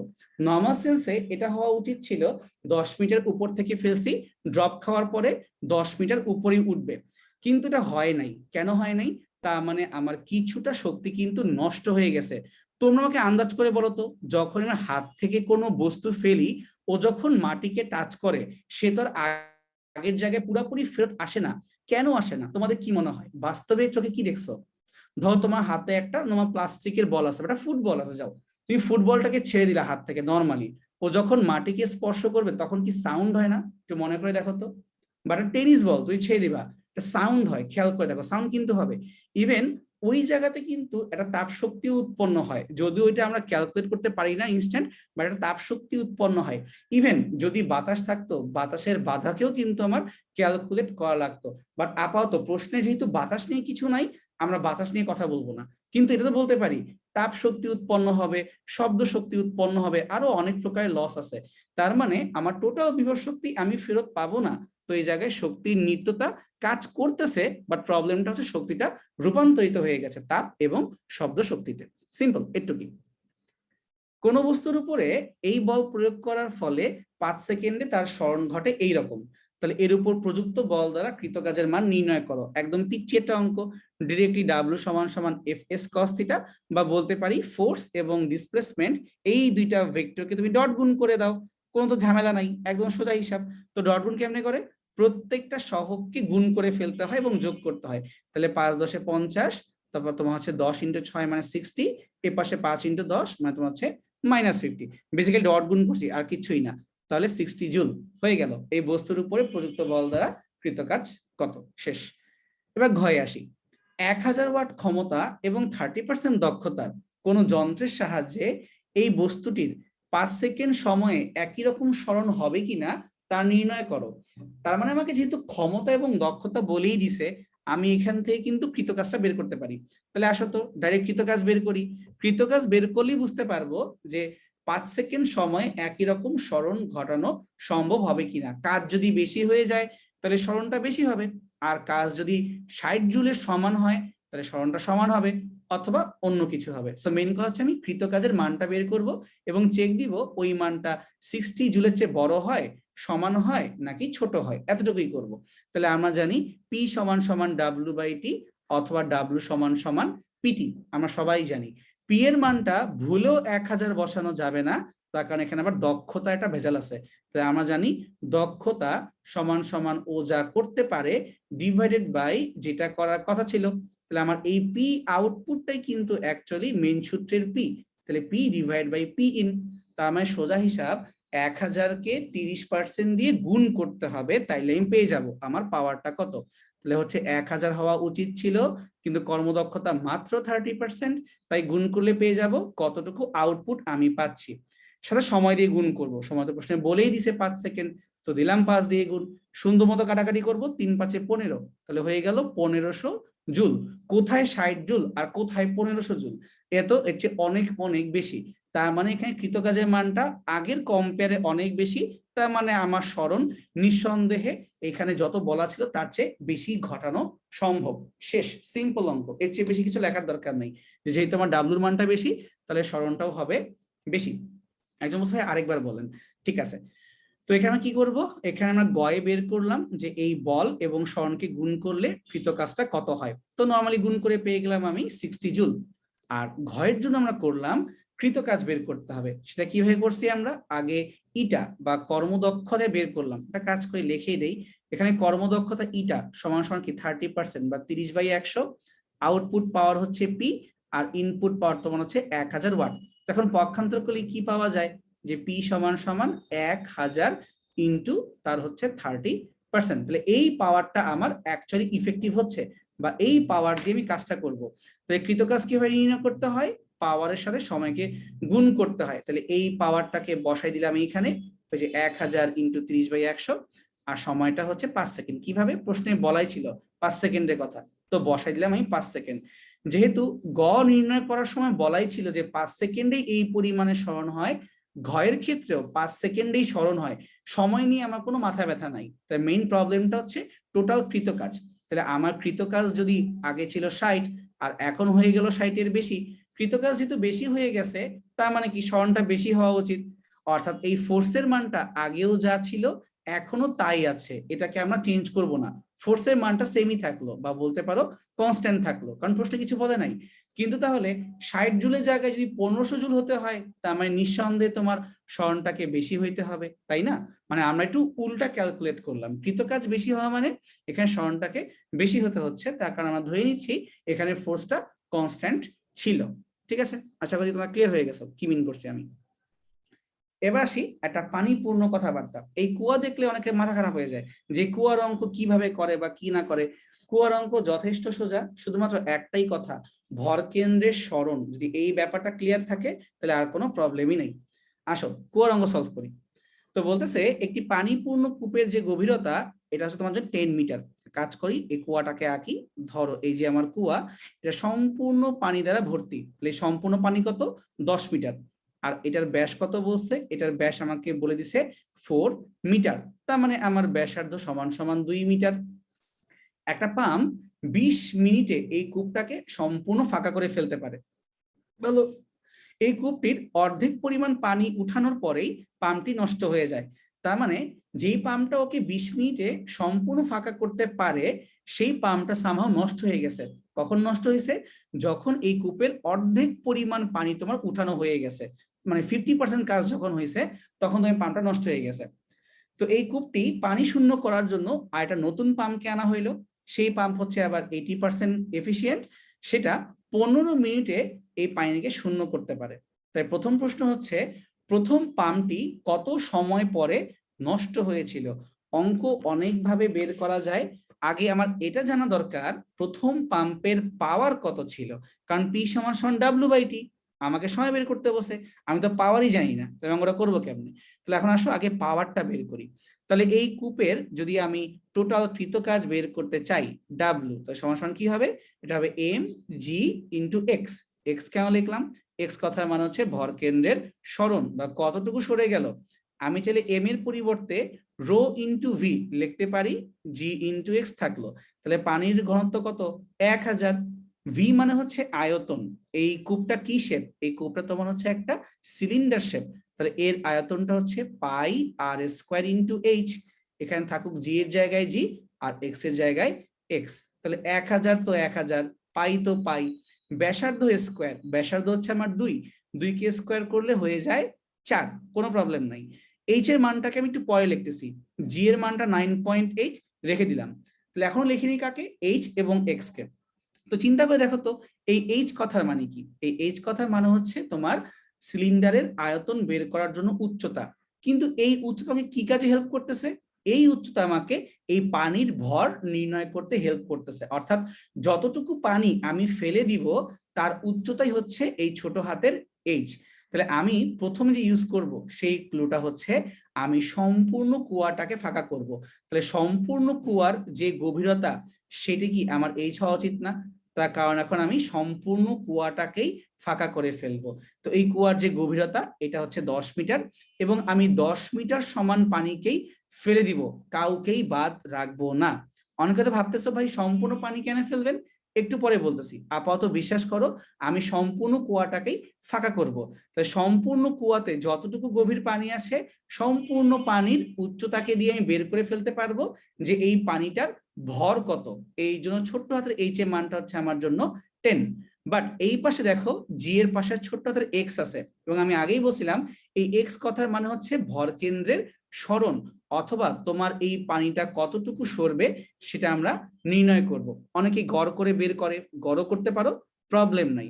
বাট এই ব্যাপারটাকে আমি চিন্তা করি এইভাবে যে ধরো আমার এই যে সম্পূর্ণ পানি যাকে আমি ফেলে দিব তার ভর কেন্দ্র কোথায় হবে, কমন সেন্সেই বলা যায় যে তার ভর কেন্দ্র একদম সেন্টারে বা মাঝখানে হবে। তো চোখের আন্দাজে আমি বলতে পারি এই যে এটা হচ্ছে আমার সেন্টার বা একদম মাঝখানে জায়গাটা। ঠিক দেখো এই যে ব্যাসার্ধ বরাবর মাঝখানে আছি, হাইট বরাবর মাঝখানে আছি, তো এইটা হচ্ছে আমার জন্য ভর কেন্দ্র। এখন কি করতে হবে, এই ভর কেন্দ্রকে এক টান দিয়ে আমরা কূপের মুখ পর্যন্ত নিয়ে যাব। কূপের মুখ পর্যন্ত নেওয়ার পরে তুমি এখন এই পানিকে বাম দিকে ফেললেও যা, এই পানিকে ডান দিকে ফেললেও তা, অর্থাৎ তুমি তো কূপ থেকে বের করে ফেলছো। তো এই যে পানির সরণটা হবে এই সরণটাকেই বলা হয় এক্স বা ভর কেন্দ্রের সরণ। তোমরা আমাকে চিন্তা করে বলো তো এই ড্রয়িং থেকে এক্স এর মানটা কত হওয়া উচিত? টোটাল যে হাইট ছোট্ট হাতের এইচ অথবা 10 মিটার তার অর্ধেক হওয়া উচিত না? কারণ সেন্টার মানে তো মাঝখানে। তাহলে এই এক্স এর মানটা নিঃসন্দেহে 10 কে অর্ধেক করলে হয় 5, হওয়া উচিত 5। কমন সেন্স, আমি ভর কেন্দ্রকে মার্ক করলাম, এক টান দিয়ে কূপের মুখ পর্যন্ত নিয়ে গেলাম, এতটুকুই। এখন গুণ করলেই আমি একটা সরি এখানে আমি একটা কৃতকাজের মান পেয়ে যাব। তো আমার তো দরকার ছিল এই পাম্পের পাওয়ারটাকে বের করা। তাহলে আমি জানি পাওয়ার বা পি সমান সমান কৃতকাজ ডিভাইডেড বাই সময়। দেখো প্রশ্নের ক্লু বলা ছিল যে এই পাম্প 20 মিনিটে সম্পূর্ণ কূপকে ফাঁকা করতে পারে। আমি এই ক্লুটাকে ইউজ করতেছিলাম যে সম্পূর্ণ যদি কূপটাকে ফাঁকা করি তাহলে কৃতকাজটা কত, আর সময়টা হচ্ছে 20 মিনিট।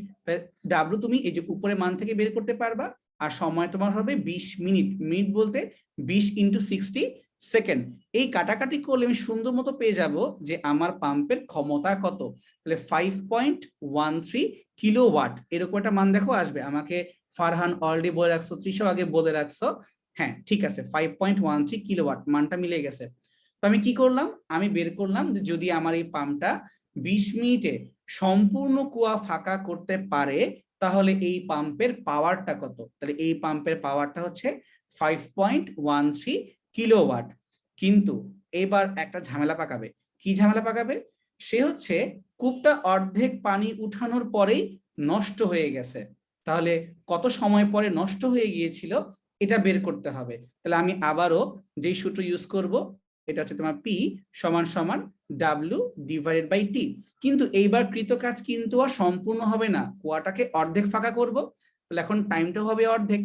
তো আমি যে কৃতকাজ অর্ধেক বের করতে পারি সেখান থেকে কিন্তু টিটাকে বের করা যাবে। মেইন প্রবলেমটা ছিল কি জানো, এই প্রথম পাম্পের পাওয়ারটা আমি জানতাম না, এই জন্য এই একটা ক্লু ইউজ করতে হয়েছে 20 মিনিটে পুরোটা ফাঁকা করতে পারে। সেই ক্লু দিয়ে আগে বের করলাম যে আমার পাম্পের অ্যাকচুয়ালি পাওয়ারটা কত। এইবার এই পাওয়ারে হেল্প নিয়ে বের করব যে কুয়াটাকে যদি অর্ধেক ফাঁকা করতে হয় সেই ক্ষেত্রে কতটুকু সময় লাগবে। তো তোমরা আমাকে বলো তো, তুমি যদি কুয়াটাকে অর্ধেক ফাঁকা করো তাহলে এইবার কৃতকাজ কি আগের কৃতকাজের অর্ধেক হওয়া উচিত না? কমন সেন্স কি বলে তোমরা আমাকে বলো। যে যদি তুমি এখন অর্ধেক পরিমাণের কাজ করতে চাও সেই ক্ষেত্রে কি তোমার কাজটা মানে বেসিক্যালি হাফ করার জন্য অর্ধেক হওয়া উচিত, তোরা মাথায় আসতে পারে, তাই তো? কিন্তু এই জায়গাতে একটা ছোট ঝামেলা আছে। তো মনে হইতে পারে যে কাজ অর্ধেক করলেই তো হয়ে গেল। নো, এখানে ছোট্ট কনফিউশন আছে। কিভাবে আমি তোমাকে ড্রয়িং করে বুঝাই। তো পরীক্ষা হলে কেউই ভাববা না অর্ধেক ফাঁকা করা মানেই অর্ধেক কৃত কাজ, কেউ ভাববা না। আমি বুঝাবো যে কেন এটা এমনটা হবে না, ড্রয়িং করে বুঝাবো। সো প্লিজ কাইন্ডলি একটু ধৈর্য নিয়ে শুরো যেখানে কি সমস্যা হচ্ছে। আমি ড্রয়িংটা আরেকবার আঁকি। আচ্ছা, এই নাও, এই হইলো আমার কুয়া, যেই কুয়াতে সম্পূর্ণ পানি আছে, কিন্তু আমি সম্পূর্ণ পানিকে ফেলবো না, আমি শুধুমাত্র অর্ধেক পরিমাণ পানিকে ফেলবো। তো তুমি চিন্তা করো, একটা গ্লাস ভর্তি পানি নিয়েছো, তুমি পানি অর্ধেকটা খেয়ে ফেলছো, তাহলে বাকি যে অর্ধেক পানি এটা কই পড়ে থাকবে?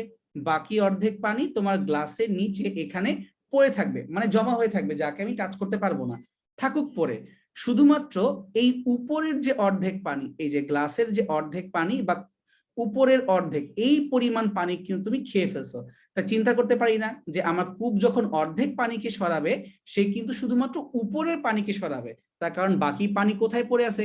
নিচে পড়ে আছে। তাহলে এখন আমাকে চিন্তা করে বলো, আমি যেই পরিমাণ পানিকে ফেলে দিচ্ছি, এই যে ব্ল্যাক মার্ক করা, এইটার উচ্চতা কত হওয়া উচিত বলতো? এই যে এই ব্ল্যাক মার্ক করা এই উচ্চতা কত হওয়া উচিত? টোটাল গভীরতা কত? 10 মিটার। তাহলে এই জায়গাটুকু গভীরতা কি 5 মিটার হওয়া উচিত না? Common sense. তাহলে আমি যে পানিকে ফেলবো, সেই পানির যে উচ্চতা, সেই পানির উচ্চতা হচ্ছে 5 মিটার। মানে ওই যে ভর বের করার সূত্রের যে উচ্চতা, সেটা হচ্ছে 5 মিটার। এবার আমরা বের করব যে এটা তোমার ভর কেন্দ্রের সরণটা কত। তাহলে ভর কেন্দ্রকে আগে মার্ক করো। কিভাবে করব? যেই পানিকে ফেলবো সেই পানির সেন্টারকে ধরো। আমি উপরের পানিকে ফেলবো, তাই আমি উপরের পানির সেন্টারকে মার্ক করলাম লাল কালার দিয়ে। এরপরে কি করব? টান দিয়ে কূপের মুখ পর্যন্ত নিয়ে আসবো। এখন আমরা বইলো না যে ভাইয়া আমি মানটা বুঝতেছি না। এটা বোঝা খুবই সোজা।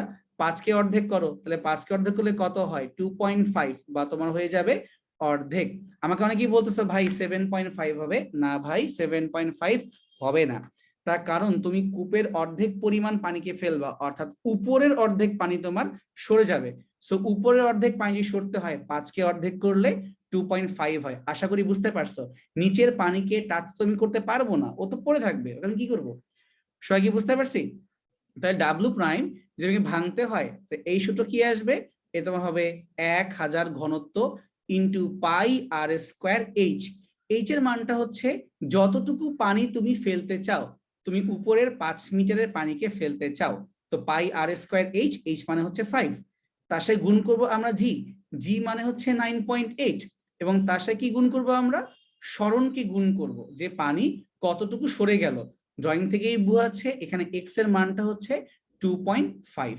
তাহলে কি করলাম আমরা? আমরা গুণ করলাম রো আয়তন জি এক্স, এই কাজটা করলাম। তাহলে 1000 পাই আর স্কোয়ার এইচ, 9.8 এবং 2.5।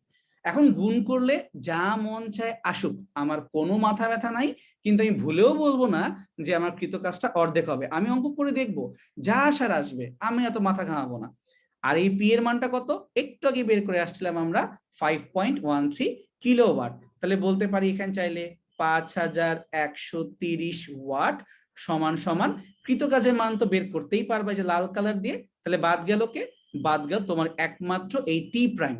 তাহলে আমি এখন ক্যালকুলেটরে বসাই, যে ডানে বামে সরাই দেই, সুন্দর মতো টি প্রাইম মানটা চলে আসবে। এটা হচ্ছে তোমার 300 পয়েন্ট সামথিং সেকেন্ড আসতেছে। আমরা 3 সেকেন্ড দোষ দেখি না। তাহলে ওভারঅল বলতে পারি 5 মিনিটের মধ্যেই এই ঘটনা ঘটবে, অর্থাৎ আমার এই পাম্পটা 5 মিনিট পরে ধুম করে বন্ধ হয়ে যাবে। বুঝতে পারছি? সো কুয়া অর্ধেক ফাঁকা করতে যে সময় লাগে, অথবা এখানে এটাও বলতে পারতাম যে তোমার প্রথমে এই পাম্পটা কখন বন্ধ হয়ে যাবে, একই তো কথা। মানে বেসিক্যালি অর্ধেক পানি ফাঁকা করতে যে সময় লাগে সেটা তুমি নির্ণয় করো। এখানে নিচের পানি ভর কেন্দ্রের সরণ আমি কেন বের করি নাই? তার কারণটা হচ্ছে নিচের পানিটা পড়েছিল, তাই আমি এটাকে সরাই নেই। আমাকে একজন প্রশ্ন করছো যে ফার্স্টে 2.5 মিটারে তো আর কোনো পানি নাই, পানি পেতে 5 মিটার অতিক্রম করে যেতে হবে, তাই 7.5 হবে। নো, এটা রং। কেন রং? আমি তোমাকে এটা এক্সট্রা ম্যাথ দিয়ে বুঝাই যে কেন 7.5 হবে না। সো প্লিজ কাইন্ডলি সবাই শুনো, যাদের মনে হচ্ছে আমার এক্স এর মানটা ঠিক নাই, একটু কাইন্ডলি শুনো। ধরলাম এইটা হচ্ছে আমার একটা কুয়া, যেই কুয়ার অর্ধেক পরিমাণ পানি আছে, মানে এই কুয়াটা 50% পানি দ্বারা পূর্ণ, 50% ফুল, আর তুমি বলতেছো এখানে সম্পূর্ণ ফাঁকা করে ফেলবা, তাহলে 100% তুমি এমটি করে ফেলবা। তাহলে কুয়ায় পানি আছে কতটুকু? এই কুয়ার গভীরতা 10 মিটার, কিন্তু পানি আছে শুধুমাত্র 5 মিটার। আমি চাচ্ছি এই নিচে সম্পূর্ণ পানিকেই ফেলে দিব। তাহলে এই নিচের সম্পূর্ণ পানির যে উচ্চতা, সেই উচ্চতা হচ্ছে 5 মিটার। তাহলে আমার এমজিএইচ না তো, ওই রো এর ভিতরে যে এম, সেইখানে এইচ এর মানটা 5 মিটার। তো আমি সব পানিকে ফেলে দিব। আর আমার টার্গেট হচ্ছে এই পানিকে উঠানো। তাহলে কি করতে হবে? এই পানির ভর কেন্দ্রকে ধরবো, ধরে এক টান দিয়ে কূপের মুখ পর্যন্ত নিয়ে আসব। এখন তুমিই বলো এই এক্স এর মানটা কত হবে? তাহলে এই 10 টোটাল হচ্ছে হাইট, আর এই ভর কেন্দ্র হচ্ছে 2.5। তাই 10 থেকে 2.5 বাদ দাও, হয়ে যাবে এক্স এর মানটা 7.5। অথবা এটাও বলতে পারো যে ভাই পানির ভিতরে 5-এর অর্ধেক 2.5, আর পানির উপরে ফাঁকা অংশটা হচ্ছে 5, যোগ করলে হয় 7.5। তার মানে আমি বুঝতে পারছি যে যখন আমরা নিচের পানিটাকে তুলতেছি, নিচের মানে পানি আমার অর্ধেক পরিমাণ ছিল, সেই অর্ধেককে আমি তুলে ফেলবো, তখন আমার সরণটা হবে 7.5। আর যখন আমি শুধুমাত্র উপরের পানিকে মুভ করব, তখন আমার সরণটা হবে অনলি 2.5। সো আমি আবারও বলি, আমার একটা কুয়া অর্ধপূর্ণ ছিল, অর্ধপূর্ণ। এই কথার মানে কি? এই কথার মানে হচ্ছে উপরের অর্ধেক বাতাস, নিচের অর্ধেক পানি। এই পানিকে তুমি ফেলে দিতে চাও, তাহলে এই পানির যে ভর, সেই ভরের জন্য যে হাইট, এটা আসবে পানির নিজের হাইটের জন্যই। সেই হাইটটা হচ্ছে তোমার 5 মিটার। এখন এটাকে আমি সরাবো, তাহলে সেন্টারকে ধরলাম, ধরে টান দিয়ে উপরে উঠাবো। তাহলে উপরের 5, নিচের 2.5, যোগ করলে হয় ভর কেন্দ্রের সরণ 7.5। এবার আমাকে বলো তো, যারা বলতেছিল 2.5 বা 7.5 কনফিউশন, এখন কি ক্লিয়ার হয়েছে যে কেন আমি একটু আগের অঙ্কে 7.5 নেই নাই? তার কারণ আমি বলছি উপরের অর্ধেক পানি সরাই ফেলবো, নিচে থাকুক পরে, ওকে নিয়ে আমার কোনো মাথা ব্যথা নাই, থাকুক। ঠিক আছে, আশা করি এবার তোমার ক্লিয়ার হয়ে গেছে যে কখন কোনটা ইউজ করতে হবে। এটা আমাদের কোশ্চেন ছিল না, এটা আমি তোমাকে এক্সট্রা বলে রাখলাম। হোপফুলি ক্লিয়ার হয়ে গেছি। আচ্ছা, তো আমরা অনেকক্ষণ ধরে পড়তেছি, যদি তুমি চাও জাস্ট একটা 5 মিনিটের শর্ট ব্রেক নিয়ে নিতে পারো। আজে মাঝে না ভাই একদম শেষ করে দেন, তোমার ইচ্ছা। তোমরা বলো ব্রেক কি দিব একটু, নাকি হচ্ছে একটানে শেষ করব, কোনটা করব? খালি বলছো না না মানে কি?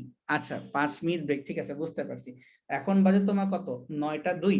একটা কাজ করি, তাহলে আমরা সবাই হচ্ছে 5 মিনিট যোগ করে ফেলো, 9টা 7-এর দিকে এসে এখান থেকে শুরু করি। আর বেশিক্ষণ না, জাস্ট 5টা মিনিট ব্রেক নিয়ে এসে যাও, অনেকটা তো মাথা গরম হয়ে গেছে। ঠিক আছে।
আচ্ছা, তো 9:07 বেজে গেছে, হোপে সবাই চলে আসছি। তো আসো এখন তাহলে প্রবলেম সলভ করি। আর এর আগে যে কথাগুলো বলছিলাম, মেন কথা হচ্ছে তুমি যখনই কোনো পানিকে মুভ করাচ্ছ, ব্যাপারটা পানি তো কখনো ভেসে থাকতে পারবে না, ওকে তো নিচে থাকতে হবে, অর্থাৎ উপর থেকেই ফাঁকা হবে। তো এই জন্য একটু আগে অঙ্কে আমরা এই কাজটা করছিলাম। এখন আসো 4 মার্কের অঙ্কে। এখানে বলা হচ্ছে কোন পাম্পটির ক্ষমতা বেশি, এটাকে বিশ্লেষণ করো। তাহলে এখন প্রবলেমটা কি যেন ছিল, হচ্ছে এরকম যে তোমার প্রথম যে পাম্পটা ছিল সেই পাম্পটা কিন্তু অর্ধেক পরিমাণ উঠানোর পরে নষ্ট হয়ে গেছে। ভালো কথা। তো বাকি যতটুকুই পানি পড়েছিল সেই পানিটাকে আবার ফাঁকা করার জন্য তুমি নতুন একটা পাম্প নিয়ে আসছো, যেই পাম্পের এফিসিয়েন্সি ছিল 80% এবং সে 15 মিনিটে ওই কূপটাকে পানি শূন্য করে ফেলছিল। তো এখন কোন পাম্পের ক্ষমতা বেশি? এখন লজিক্যালি তুমি চিন্তা করে বলো, আমার যে এই দ্বিতীয় পাম্পটা ছিল সেই দ্বিতীয় পাম্পটা কি অ্যাকচুয়ালি এই ফিগারটাই পাইছিল না, যে একটা কূপকে পাইছে যেই কূপটা অলরেডি অর্ধেক ফাঁকা হয়ে গেছে, অলরেডি মানে প্রথম পাম্প ফাঁকা করে দিছে, বাকি যতটুকুই পানি আছে এই পানিটাই এখন ফাঁকা করার দায়িত্ব পড়ছে দ্বিতীয় পাম্পের কাছে। সবাই কি বুঝছো? মানে আমি যে ড্রয়িংটা একটু করে বুঝাচ্ছিলাম সেটা কিন্তু অ্যাকচুয়ালি আমার এই দ্বিতীয় পাম্পেরই কাজ। অর্থাৎ প্রথমে অর্ধেকটা ফাঁকা হয়ে গেছে প্রথম পাম্পের কারণে, বাকি যতটুকু পানি পড়ে আছে সেই পানিটা এখন আমার এই দ্বিতীয় পাম্প ফাঁকা করে দিবে। এই কমেন্টটা কি সবাই বুঝলা? আমি যে বললাম এই ক্লিয়ার? কেউ যদি থাকো যে ভাই এটা বুঝলাম এটা কি বললেন, তাহলে আমি আবারও বলবো।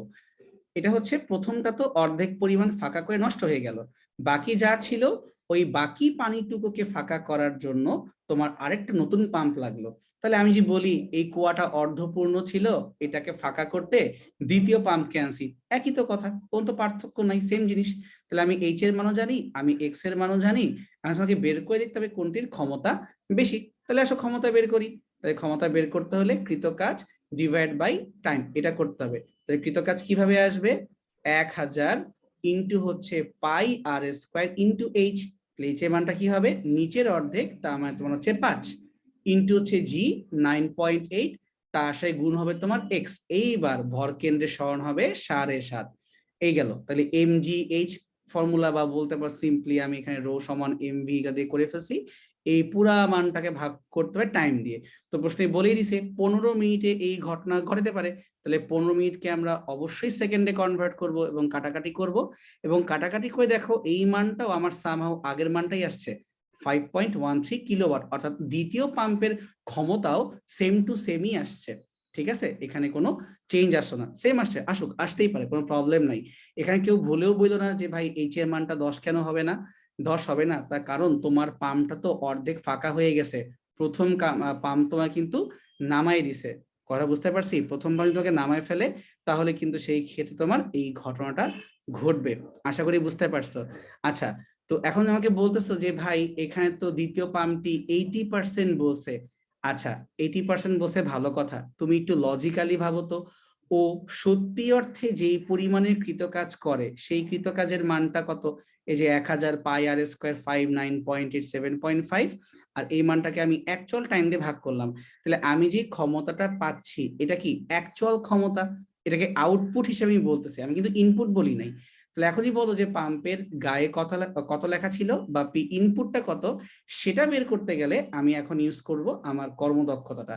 কিন্তু কর্মদক্ষতা ছাড়া যদি বের করি অ্যাকচুয়াল ক্ষমতা, আশা করি বুঝতে পারছো যে এই পাম্পের অ্যাকচুয়াল ক্ষমতা প্রথম পাম্পের ক্ষমতার সমান। কিন্তু পাম্পের গায়ে এটা নিশ্চয় লেখা নাই, তাহলে পাম্পের গায়ে কি লেখা থাকবে? পাম্পের গায়ে লেখা থাকবে 5.13 ডিভাইড বাই তোমার হচ্ছে আবার 0.8, মানটা একটু বৃদ্ধি পাবে। কিন্তু আমার আপাতত এই মানটা কেন করার দরকার নাই, তার কারণটা হচ্ছে এরকম, আমরা যখনই ক্ষমতা নির্ণয় করতেছি আমরা অ্যাকচুয়ালি বের করি আউটপুট, বা ও আসলেই যেটা করে দেখাইতে পারে আমরা কিন্তু সেই ক্ষমতাকে নিয়ে কনসার্ন থাকি। তো এই জন্য এখানে আর তোমার এই ইনপুটটাকে আবার 0.8 দিয়ে ভাগ করে 6.41 কিলোওয়াট এটা করার দরকার নাই, বা করলে করতে পারো, এক্সট্রা সমস্যা নাই, বাট এটা তোমার যে নেসেসিটি তা কিন্তু না, তোমাকে অ্যাকচুয়ালি আউটপুটটা বের করে দেখাই ডান, এটা হলেই হবে, আর লাগবে না। ঠিক আছে, আমরা অনেক কিছু বললাম, এখন নেক্সট আগে চলে যাই। 200 কেজি ভরের একটা গাড়ি ভূমির সাথে 30 ডিগ্রি কোণ করে এই এসি তল বরাবর নিচের দিকে নামতেছে। তো এই যে বি বিন্দু, এখানে যে গাড়ির বেগ, এই বেগের মানটা হচ্ছে 16 মিটার/সেকেন্ড, এবং এই চারটা ব্রেক করায় গাড়িটি 40 মিটার দ্রুত অতিক্রম করার পরে, অর্থাৎ এই বিসি বাহুর দৈর্ঘ্য হচ্ছে 40 মিটার, অতিক্রম করার পরে সি বিন্দুতে এসে থেমে গেল, তাহলে এখানে বেগের মানটা হচ্ছে 0। একটা কাজ করি, এখানে তাহলে আদিবেগ ইউ লিখে দেই, তাহলে এই তল বরাবর 40 মিটার সে নেমে গেল এবং ফলাফল হচ্ছে 16 থেকে বেগটা হয়ে গেল 0। আরেকটা ক্লু বলা যে ভূমি থেকে এ বিন্দুর যে উচ্চতা এটা তোমার হচ্ছে টোটালি 33 মিটার, এই টোটাল হাইটটা হচ্ছে 33 মিটার। আচ্ছা, জি এর মান 9.8, ফাইন। 3 মার্কে বলা হচ্ছে গাড়িটাকে থামাতে প্রতিরোধকারী বল কত প্রয়োগ করা হয়েছিল। ঠিক আছে, কোনো সমস্যা নাই, বের করা যাবে। কিভাবে করব আমরা এটাকে? চাইলে আমরা ডিরেক্টলি এফ সমান এম এ এই স্টাইলেও আগাইতে পারি, অথবা চাইলে আবার গতি শক্তি দ্বারা কৃত কাজ এই সিস্টেমেও আগাইতে পারি।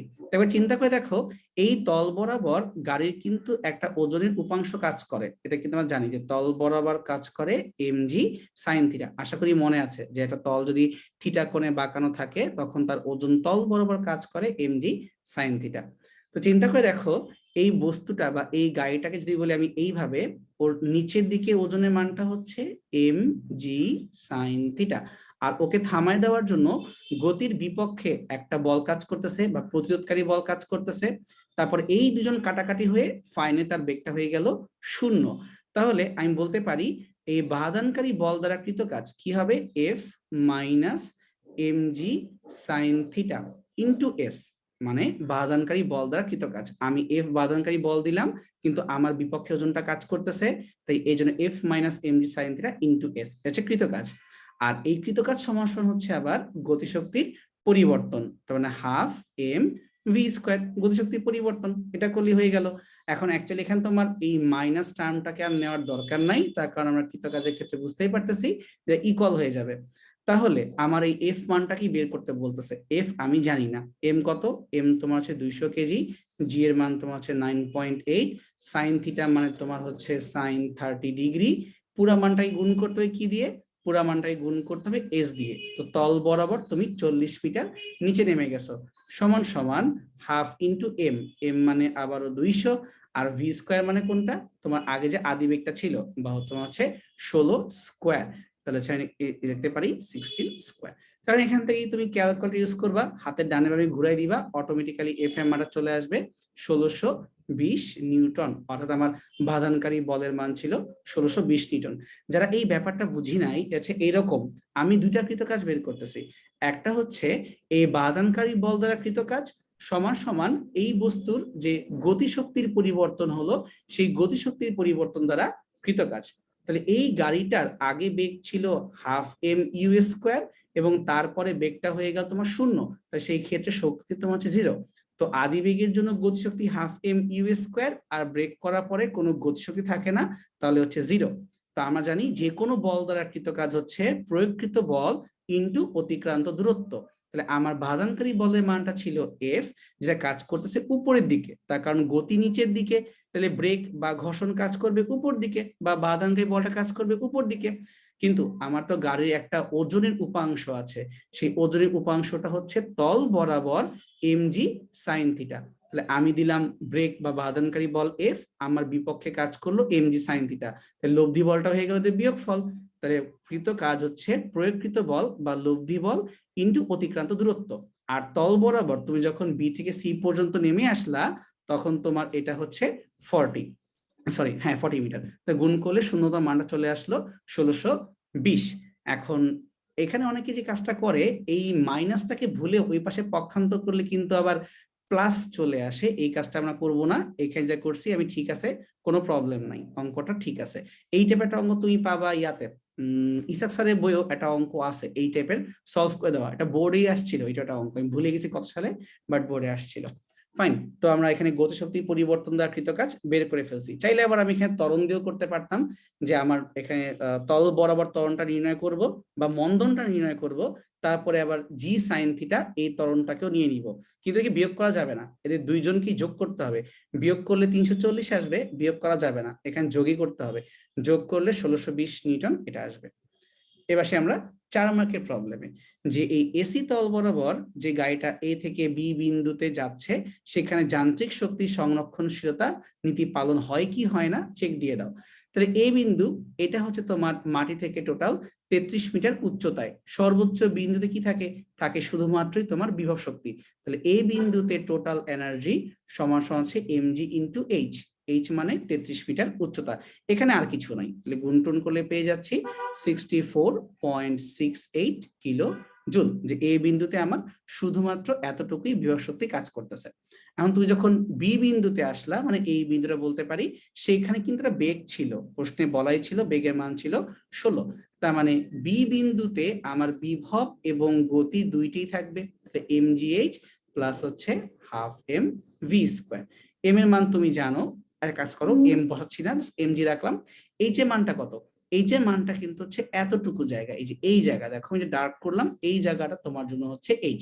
তাহলে আমি চাইলে নর্মাল সাইন ট্যান কস ওই সূত্র দিয়ে বের করতে পারি। তাহলে বি বিন্দু থেকে সি বিন্দু এই তলের দৈর্ঘ্যটা তোমার হচ্ছে কত, 40 মিটার। আর আমি জানি এই তলটা মাটির সাথে 30 ডিগ্রি কোণ করেছিল, তাহলে বলতেই পারি সাইন 30 সমান সমান লম্ব বাই অতিভুজ এইচ বাই 40। এখান থেকে হিসাব করলে পেয়ে যাচ্ছি এইচ এর মানটা 20।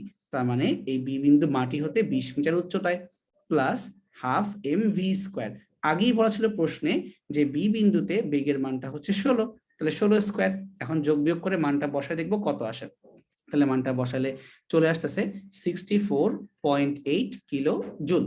এখন এ বিন্দুর মানটা নিঃসন্দেহে একটু বেশি ছিল, কিন্তু বি বিন্দুতে মানটা কিন্তু একটু চেঞ্জ হয়ে গেছে। তাই আমি বলতে পারি যে এখানে যান্ত্রিক শক্তির সংরক্ষণশীলতার নীতি পালিত হয়নি, তার কারণ এ বিন্দুর টোটাল এনার্জি আর বি বিন্দুর total energy same to same আসলো না। সিম্পল অঙ্ক, আর কিছু না, এতটুকুই। যে আমি যোগ বিয়োগ করবো আর মানটা চলে আসবে। উচ্চতা কিভাবে বের করতে হবে, এটাকে বের করতে সাইন ইউজ করে, বা তুমি চাইলে অন্য কিছু করতে পারো। আমার এখানে সাইন দিই, ব্যাপারটা ইজি ছিল। নিচের বস্তু সমূহের মধ্যে কোনটির গতিশক্তি বেশি হবে? এখন গতিশক্তি বের করতে গেলে হাফ এম ভি স্কোয়ার দিয়ে গুণ করতে হবে। তাহলে এখন তুমি দেখো সবগুলো ট্রায়াল দাও, এখানে 3m ভি স্কোয়ার, এখানে 3m ইন্টু 2v স্কোয়ার, এখানে m ইন্টু 4v স্কোয়ার, এখানে 2m ইন্টু 3v স্কোয়ার। যেটা গুণ করে সবচেয়ে বেশি তোমাকে মান দিবে সেই তোমার অ্যান্সার। বুঝে যাচ্ছে? তাহলে এখানে অ্যান্সার গ। নিচে প্রবলেমটায় আসি। চিত্রে 100 কেজি ভরের একটি ব্লককে বি এ তল বরাবর নিচে ফেলে দেওয়া হচ্ছে বা ও গড়ায় পড়ে যাচ্ছে, এই তলের দৈর্ঘ্য হচ্ছে 2 মিটার। তাহলে কৃতকাজের পরিমাণটা কত নির্ণয় করো। তাহলে আমি ছিলাম আগে বি বিন্দুতে, আমি চলে আসছি সি বিন্দুতে। আমি যে এই হাইটটা বের করতে পারি, তাহলে এমজিএইচ করলে কিন্তু হয়ে যাবে, আর কিছু না। তা তুমি দেখো এখানে 60 ডিগ্রি, তাহলে অতিভুজের মানটা হচ্ছে 2 মিটার, আর ভূমির মানটা তোমার হচ্ছে এইচ। ডিগ্রি কজ ইউজ করতে পারি, তাহলে cos 60 সমান সমান ভূমি ডিভাইড বাই অতিভুজ। এটা করলে আমি এইচ পেয়ে যাব, আর তারপরে আমি mgh দিয়ে গুণ দিয়ে দিব, তাহলেই হবে। এই কাজটা কিন্তু করে রাখছে, তো করলে তোমার মানটা সুন্দর মত চলে আসবে 980। একজন বলছে যে ভাই একটু আগের পেজটা দেখতে চাচ্ছ, এই যে তোমার আগের পেজটা, এখানে আমরা এই বিন্দুতে আগে টোটাল এনার্জি বের করলাম, তারপরে বি বিন্দুতেও সেম কাজটাই করলাম। প্রশ্ন সবগুলো মান প্রশ্নে দেয়াই ছিল, কোশ্চেনে আমি মানগুলো বসাইছি যোগ করছি বসে বসে। সেম আসলে সংরক্ষিত, সেম না আসা মানে অসংরক্ষিত, এতটুকুই, আর কিছু না। আচ্ছা, তাহলে এখন আসো এরপরে, শূন্য কাজ সম্পন্নের কোন ক্ষেত্রে? কেন্দ্রমুখী বল দ্বারা নিঃসন্দেহে সম্পন্ন হবে শূন্য কাজ, কোনো কনফিউশন নাই। বোঝা মাথায় নিয়ে স্থিরভাবে দাঁড়িয়ে ক্লান্ত হয়ে পড়লে, হ্যাঁ তুমি তো দাঁড়ায় আছো, কোনো মুভমেন্টই করতেছো না, তা তোমার কাজ কিভাবে হবে? তো এই ক্ষেত্রে তোমার শূন্য কাজই হচ্ছে। বল প্রয়োগ বিন্দুকে বলের অভিমুখে এত মিটার সরালে, সরণ হলে তো কৃত কাজ হবে, শূন্য কাজ তো হবে না। তাই অ্যান্সারটা হবে 1 and 2, 3 আমি অ্যাকসেপ্ট করতে পারতেছি না। কোনো গতিশীল বস্তুর গতিশক্তি ই কে আর ভরবেগ যদি পি হয়, তাহলে পি এর সাথে রুট ওভার ই এর লেখা চিত্রটা কিরকম হবে?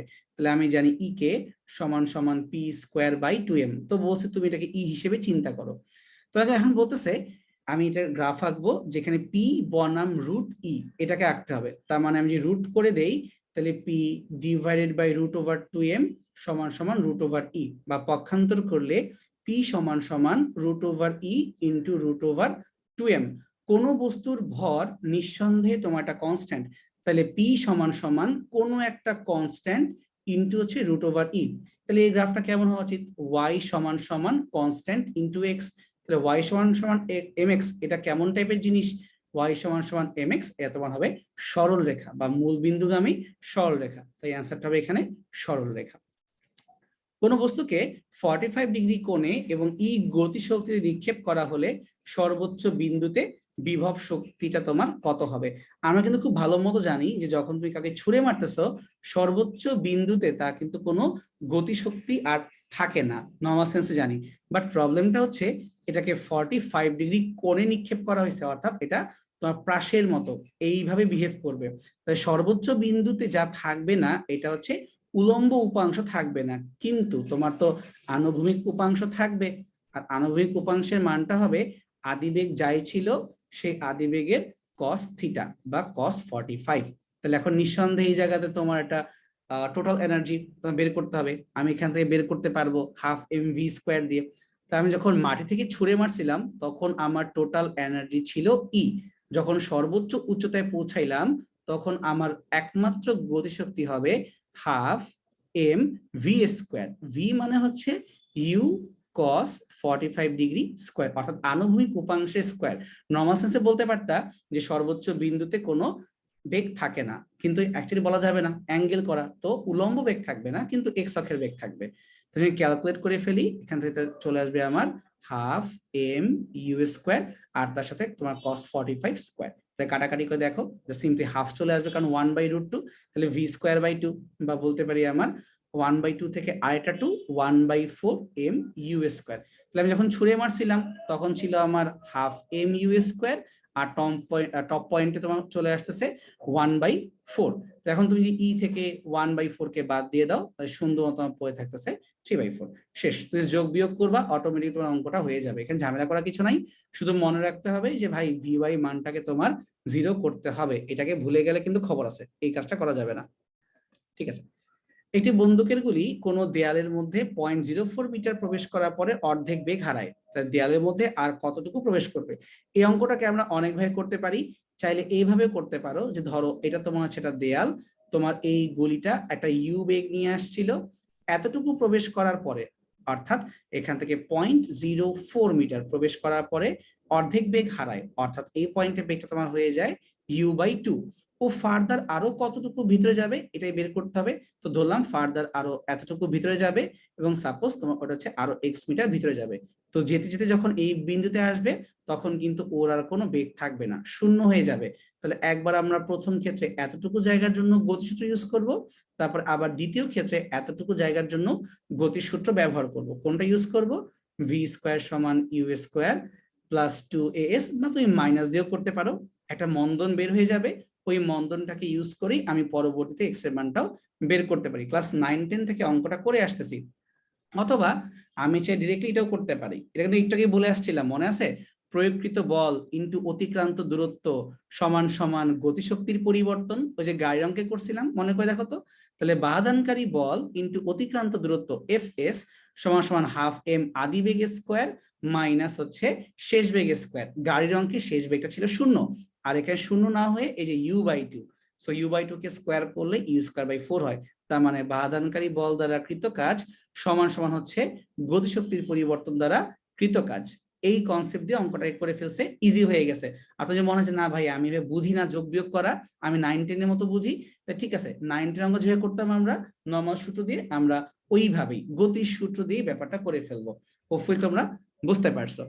তো এই পর্যন্তই ছিল আজকে আমাদের নরমাল কথাবার্তা। বোর্ডের পরীক্ষার সিলেবাস আসলেই অনেক কম, বা কন্টেন্টও অনেক কম, আর তোমাদের এমনি এবার তোমরা শর্ট সিলেবাস। তো আশা করি তোমরা বুঝতে পারছো যে আমি কখন কোনটা কি করছি। একজন বলছিল ভাইয়া উচ্চতার ব্যাপারটা বুঝি নাই। উচ্চতার ব্যাপারটা এরকম ছিল যে তোমার এই বিন্দু ছিল বি বিন্দু, আর তুমি 40 মিটার সরণ হওয়ার পরে মাটিতে সি বিন্দু চলে আসছো, এখানে অ্যাঙ্গেলটা তোমার হচ্ছে 30 ডিগ্রি। তাহলে মাটি হতে বি বিন্দুর যে উচ্চতা এটাকে আমি বলছিলাম ছোট হাতের এইচ। তো এই ড্রয়িং থেকে বলা যায় যে আমি যদি sin 30 করি, তাহলে সাইন সমান সমান কি লম্ব ডিভাইডেড বাই অতিভুজ। sin 30 মানে তোমার হচ্ছে হাফ, তাহলে এইচ এর মানটা তোমার আসবে 20 মিটার। আমরা কিন্তু এই অঙ্কটাই করছিলাম, ভয় পাওয়ার কিছু নাই, এতটুকুই। ঠিক আছে, আচ্ছা একজন বলছো ভাই গ্রাফের ব্যাপারটা একটু ক্লিয়ারলি বুঝাইতে। গ্রাফেটা অঙ্ক ছিল এরকম যে তোমাকে বলতেছে ই এর সাথে গ্রাফ আঁকতে হবে, তাহলে আমি জানি ই সমান সমান পি স্কোয়ার বাই 2m, যে পক্ষান্তর করে দেই তাহলে পি স্কোয়ার সমান সমান 2m/e, যদি উভয় পক্ষকে রুট করে দেই তাহলে পি সমান সমান √2m আর হচ্ছে √e। তো তোমাকে বলছে পি ভার্সেস √e এই গ্রাফটা এঁকে দেখাও, অর্থাৎ ওয়াই ভার্সেস এক্স এই গ্রাফটাকে এঁকে দেখাও। তাহলে এই পি মানে আসলে ওয়াই অক্ষ, আর √e মানে হচ্ছে এক্স অক্ষ। আর মাঝখানে যে √2m এটা কিন্তু একটা কনস্ট্যান্ট, কারণ কোনো বস্তুর ভর কিন্তু কনস্ট্যান্ট। সো আমি বলতে এটা কাইন্ড অফ এম, তাহলে y সমান সমান mx। তুমি আমাকে বলো y সমান সমান mx এটা কি টাইপের জিনিস? এটা নিঃসন্দেহে তোমার মূলবিন্দুগামী সরলরেখা টাইপের জিনিস। এখন বুঝছো যে কখন গতিশক্তি সমান বিভব শক্তি ধরা যাবে? যখন তুমি একটা বস্তুকে একটা হাইট থেকে সিম্পলি ফেলে দিবা, ও মাটিকে এসে আঘাত করবে, তার মানে ওর মধ্যে জমা সম্পূর্ণ বিভব শক্তি কনভার্ট হয়ে যাবে সম্পূর্ণ গতিশক্তিতে, তখন তুমি এটা বের করতে পারবা। ঠিক আছে, এই তো সিম্পল জিনিস। প্রকৃত ক্ষমতা মানে কি লভ্য কার্যকর ক্ষমতা কিনা? হ্যাঁ, প্রকৃত ক্ষমতা মানে হচ্ছে ও অ্যাকচুয়ালি যেটা করতে পারে, মানে আউটপুট বা লভ্য কার্যকর ক্ষমতা। আর পি ইনপুট মানে হচ্ছে ওই পাম্পের গায়ে যা লেখা বা ও যা করতে পারে বলে ও দাবি করতেছে সেটা, সেটা কিন্তু সত্য না, ওটা কিন্তু লভ্য কার্যকর না, বা ওইটা আমার জন্য অ্যাকচুয়ালি ইফেক্টিভ না। আর ভালো হয় বাংলা কথার প্যাচে না পড়ে তুমি চিন্তা করবা আউটপুট না ইনপুট, করার কথা না আসলে করে দেখালো, এভাবে চিন্তা করলে আশা করি তোমাদের আর কোনো সমস্যা হবে না। আচ্ছা, এখন বলছো যে ঘর্ষণের টাইপটা একটু বলতে। ঘর্ষণের ক্ষেত্রে ব্যাপারটা হচ্ছে এরকম যে ধরো একটা বস্তু, এই যে এইটা একটা বস্তু, এটাকে আমি আনুভূমিক ভাবেই এইভাবেই হচ্ছে সরাবো। তো সরানোর জন্য হাতের ডান দিকে ধরো এফ পরিমাণে বল প্রয়োগ করলাম, ঠিক আছে। আর ঘর্ষণটা কাজ করছে নিঃসন্দেহে গতির বিপরীত পাশে, উল্টা পাশে। তো দেখা গেল আমি তারপরও এই বস্তুটাকে টানতে টানতে টানতে টানতে এই পর্যন্ত নিয়ে আসলাম, অর্থাৎ এই বিন্দু হতে এই পর্যন্ত ওকে আমি টেনে এস পরিমাণ দূরত্ব সরাই দিলাম। তাহলে আমি ডান দিকে বল প্রয়োগ করলাম এফ, কিন্তু আমার বিপক্ষে কাজ করতেছে ঘর্ষণ, তাহলে আমার এখানে টোটাল লব্ধি বলটা কত হবে? যা দিলাম মাইনাস যা ওয়েস্ট হয়ে গেল। তো এখন যতটুকু পড়ে থাকবে সেই বল দিয়েই তো আমার এখন কৃত কাজ বা যা করা করতে হবে। তো নিউটনের দ্বিতীয় সূত্র অনুযায়ী summation of F equal to M A. এখন আমি যদি বলি একটা কাজ করো তো, টোটাল বল দ্বারা যে কৃত কাজ সমান সমান এই বস্তুর মুভমেন্ট দ্বারা কৃত কাজ, একই তো কথা। ডাব্লিউ সমান সমান এফ এস। তাহলে তুমি বলতে পারো এখানে এটা হতে পারে, দিলাম আমি এফ, বাধা দিল আমাকে ঘর্ষণ, ইনটু হচ্ছে এস, সমান সমান এই ব্লকটা আগে ছিল ইউ বেগ আর এখন হয়ে গেল ভি বেগ। এই দুইটা বেগের মধ্যে যে পার্থক্য, সেই পার্থক্যটাই হচ্ছে আমার জন্য কৃত কাজ, অথবা বলতে পারো গতিশক্তি পরিবর্তন দ্বারা কৃত কাজ। যদি এইভাবে তুমি নাই পারো সমস্যা নাই, তুমি আগে ত্বরণটা বের করো। এইভাবে ত্বরণটা বের হবে, তারপরে ভি স্কোয়ার সমান ইউ স্কোয়ার প্লাস 2as, তারপর তুমি এখানে বসাও একই অঙ্ক, দেখবা ঘুরে ফিরে একই জিনিস আসতেছে। ঠিক আছে, এখন তোমার যেভাবে ফ্রি ফিল হয় বা ঠিকঠাক মনে হয় ওইটাই তুমি কইরো। বিভব এবং গতি নির্ণয় করার সময় উচ্চতা আমরা কিভাবে নিব? অলওয়েজ মনে রাখবা গ্রাউন্ড বা মাটি থেকে যখন হাইট কাউন্ট হয় সেটা হয় তোমার জন্য বিভব শক্তি। আর তুমি যখন উপর থেকে পড়তেছো, উপর থেকে যতটুকু তুমি নিচে পড়লা, এই নিচে পড়ার জন্য তোমার হয় গতিশক্তি, অর্থাৎ গতি কাজ করে উপর থেকে আর বিভব কাজ করে নিচ থেকে। কমন সেন্স নামে চিন্তা করো। আচ্ছা, এখন জিজ্ঞেস করছো যে বাধানকারী বলের জন্য অভিকর্ষ ত্বরণের মান যোগ করতে হবে নাকি বিয়োগ করতে হবে? অ্যাকচুয়ালি এই ব্যাপারটা তোমার অঙ্ক দেখে বুঝতে হবে যে অঙ্ক কি বলতেছে। যেমন আমাদের অঙ্কে ছিল এই গাড়ির অঙ্কটা, তো গাড়ি যখন নিচে নামতেছে অভিকর্ষ বলের কারণে তার ওজনের একটা উপাংশ এমজি সাইন থিটা এটা নিচে কাজ করতেছে, মানে বলতে পারো ওর গতির ডিরেকশনটা নিচের দিকে। বাট আমি চাচ্ছি না ও নিচে নামুক, তখন কি করলাম? আমি ব্রেক চাপলাম বা যে কোনো কিছু করলাম, তখন আমি একটা ঘর্ষণ তৈরি করলাম বা একটা বাধানকারী বল তৈরি করলাম। তাহলে এই বাধানকারী বল যখন ওকে উপর দিকে কাজ করবে, সে কিন্তু গাড়িটাকে থামাইতে পারবে।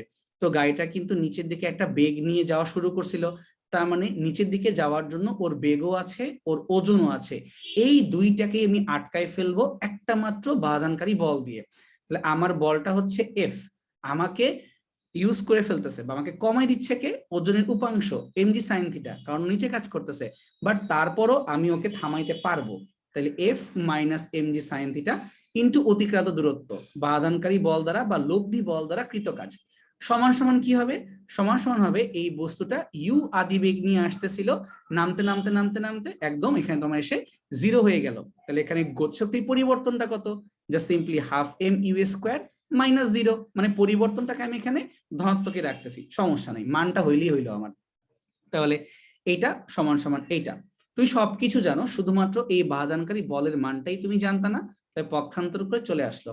কেউ চাইলে এটাকে বাদ দিয়ে ত্বরণ বের করে করতে পারো। ত্বরণ কিভাবে আসবে? V square minus u square divide by twice. এটা তুমি ত্বরণ পাবা, বেসিক্যালি তুমি মন্দন পাবা, কিছুটা মান আসবে আর কি, মাইনাস সহ আসবে, আসুক। তাহলে এই বস্তুকে থামানোর জন্য আমার কি করতে হবে? এই তল বরাবর কিন্তু আবার জি সাইন থিটা এই ত্বরণটাও কাজ করে। তাহলে আমাকে এ এবং জি সাইন থিটা এই দুইটা ত্বরণের বিপক্ষে আমাকে কাজ করে দেখাই দিতে হবে। তাহলে এর সাথে আমি যদি এমটাকে গুণ করতে পারি তাহলে আমার চলে আসবে এফ। বাট এইভাবে করতে গেলে যে প্রবলেমটা হয়, কোন মানটাকে প্লাস করব কোন মানটাকে মাইনাস করব বুঝতে কষ্ট হয়। তুমি জাস্ট এইভাবে চিন্তা করো না যে তুমি চাচ্ছ এর গতিকেও থামাবা, এর ওজনটাকেও তুমি কাউন্টার করে ফেলবা, অর্থাৎ তোমার বলটা অনেক বেশি হেভি হইতে হবে, ওদের সবগুলোকে যোগ করলেও তোমার মানটা বেশি থাকতে হবে। বোঝা গেল? একটু চেষ্টা করো, ইসাক স্যারের বই একটা অঙ্ক করে দেওয়া আছে, তুমি চাইলে এই টাইপের আরেকটা অঙ্ক এখান থেকে দেখে ফেলতে পারো।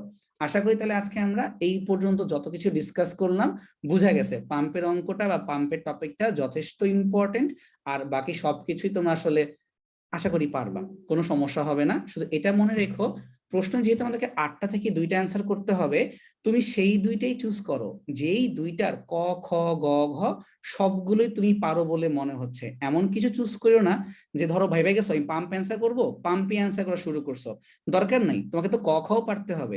যে কোনো দুইটা যেখানে তুমি মার্ক তুলতে পারবা সেই দুইটাই তুমি অ্যান্সার করবা। ঠিক আছে? আশা করি বুঝে গেছে। স্ট্র্যাটেজি রাখো যে আমাকে মার্ক তুলতে হবে, পাম্প অ্যান্সার করবো বা এটা অ্যান্সার করবো, এইভাবে ভাবার দরকার নাই। এটা চেষ্টা করো, পরীক্ষা নিঃসন্দেহে ভালো হবে, তোমাদের কোনো সমস্যা হবে না। জাস্ট পরীক্ষায় 1.5 ঘন্টা মাথা গরম করো না। এমসিকিউ নিয়ে বি কেয়ারফুল, এমসিকিউ যদি তুমি ঠিকঠাক মতো মার্ক তুলতে পারো তুমি নিঃসন্দেহে এ প্লাস পাবা, আর এমসিকিউ যদি গন্ডগোল পাকাও তাইলে এ প্লাস পাইতে কষ্ট আছে। এমসিকিউ এ মার্কটা কাইন্ডলি মিস করো না। রিটেন পরীক্ষায় ওভারঅল সবাই একটা ভালো মার্কই পাবা, সমস্যা হবে না, লেখলি মার্ক পেয়ে যাবা। কিন্তু এমসিকিউ এর ক্ষেত্রে তার কোনো ইমোশন বলে কিছু নাই, either right or wrong. So ওইটাতে বি কেয়ারফুল। তো সবাই ভাই ভালো থাকো, সুস্থ থাকো, অনেক দোয়া থাকলো। আর চেষ্টা করে থাকো এই লাস্ট মোমেন্টে এসে পড়ালেখা ছেড়ে দিও না, বা হতাশারও কিছু নাই। ঠিক আছে? তাহলে ভাই ভালো থাকো, আজকে এখানেই বিদায় নিয়ে নিচ্ছি। ফারুক ভাইয়া। জি ভাইয়া, ধন্যবাদ আপনাকে সুন্দরভাবে আজকে সরাসরি ক্লাসটি শেষ করে দেওয়ার জন্য এবং বুঝে দেওয়ার জন্য। আর ভাইয়া সিডিএফটা আপলোড করে দিবেন। আচ্ছা ফের শিক্ষার্থীবৃন্দ, তোমাদের যদি কোনো প্রশ্ন থাকে, ঠিক আছে, তোমরা চ্যাট বক্সে জানাতে পারো।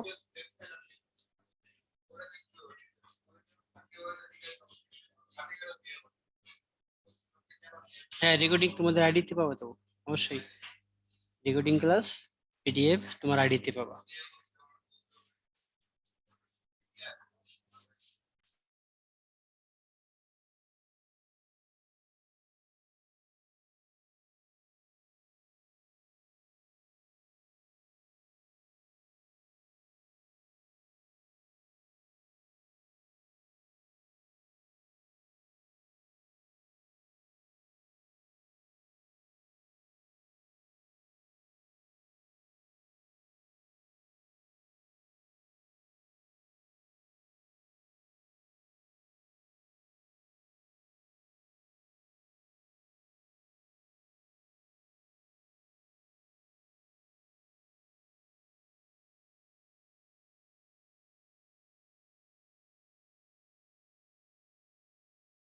আচ্ছা, তোমরা যারা এক্সাম সম্পর্কিত কথা বলছো, ঠিক আছে, তোমরা একটু তোমাদের আইডিতে দেখবা, ঠিক আছে, সময় দেওয়া থাকবে, তোমাদের আইডি সেভ করবা, ঠিক আছে, আইডি সেভ করো, তারপর দেখতে পাবো এখানে তোমাদের দেওয়া আছে আইডিতে।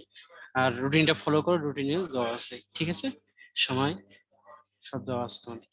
তো ঠিক আছে, আমি তেমন কোনো প্রশ্ন দেখতে পাচ্ছি না, তাহলে ঠিক আছে, আজকে এ পর্যন্ত। সবাই ভালো থাকবা, সুস্থ থাকবা, সবার জন্য দেওয়া রইলো। আল্লাহ হাফিজ, আসসালামু আলাইকুম।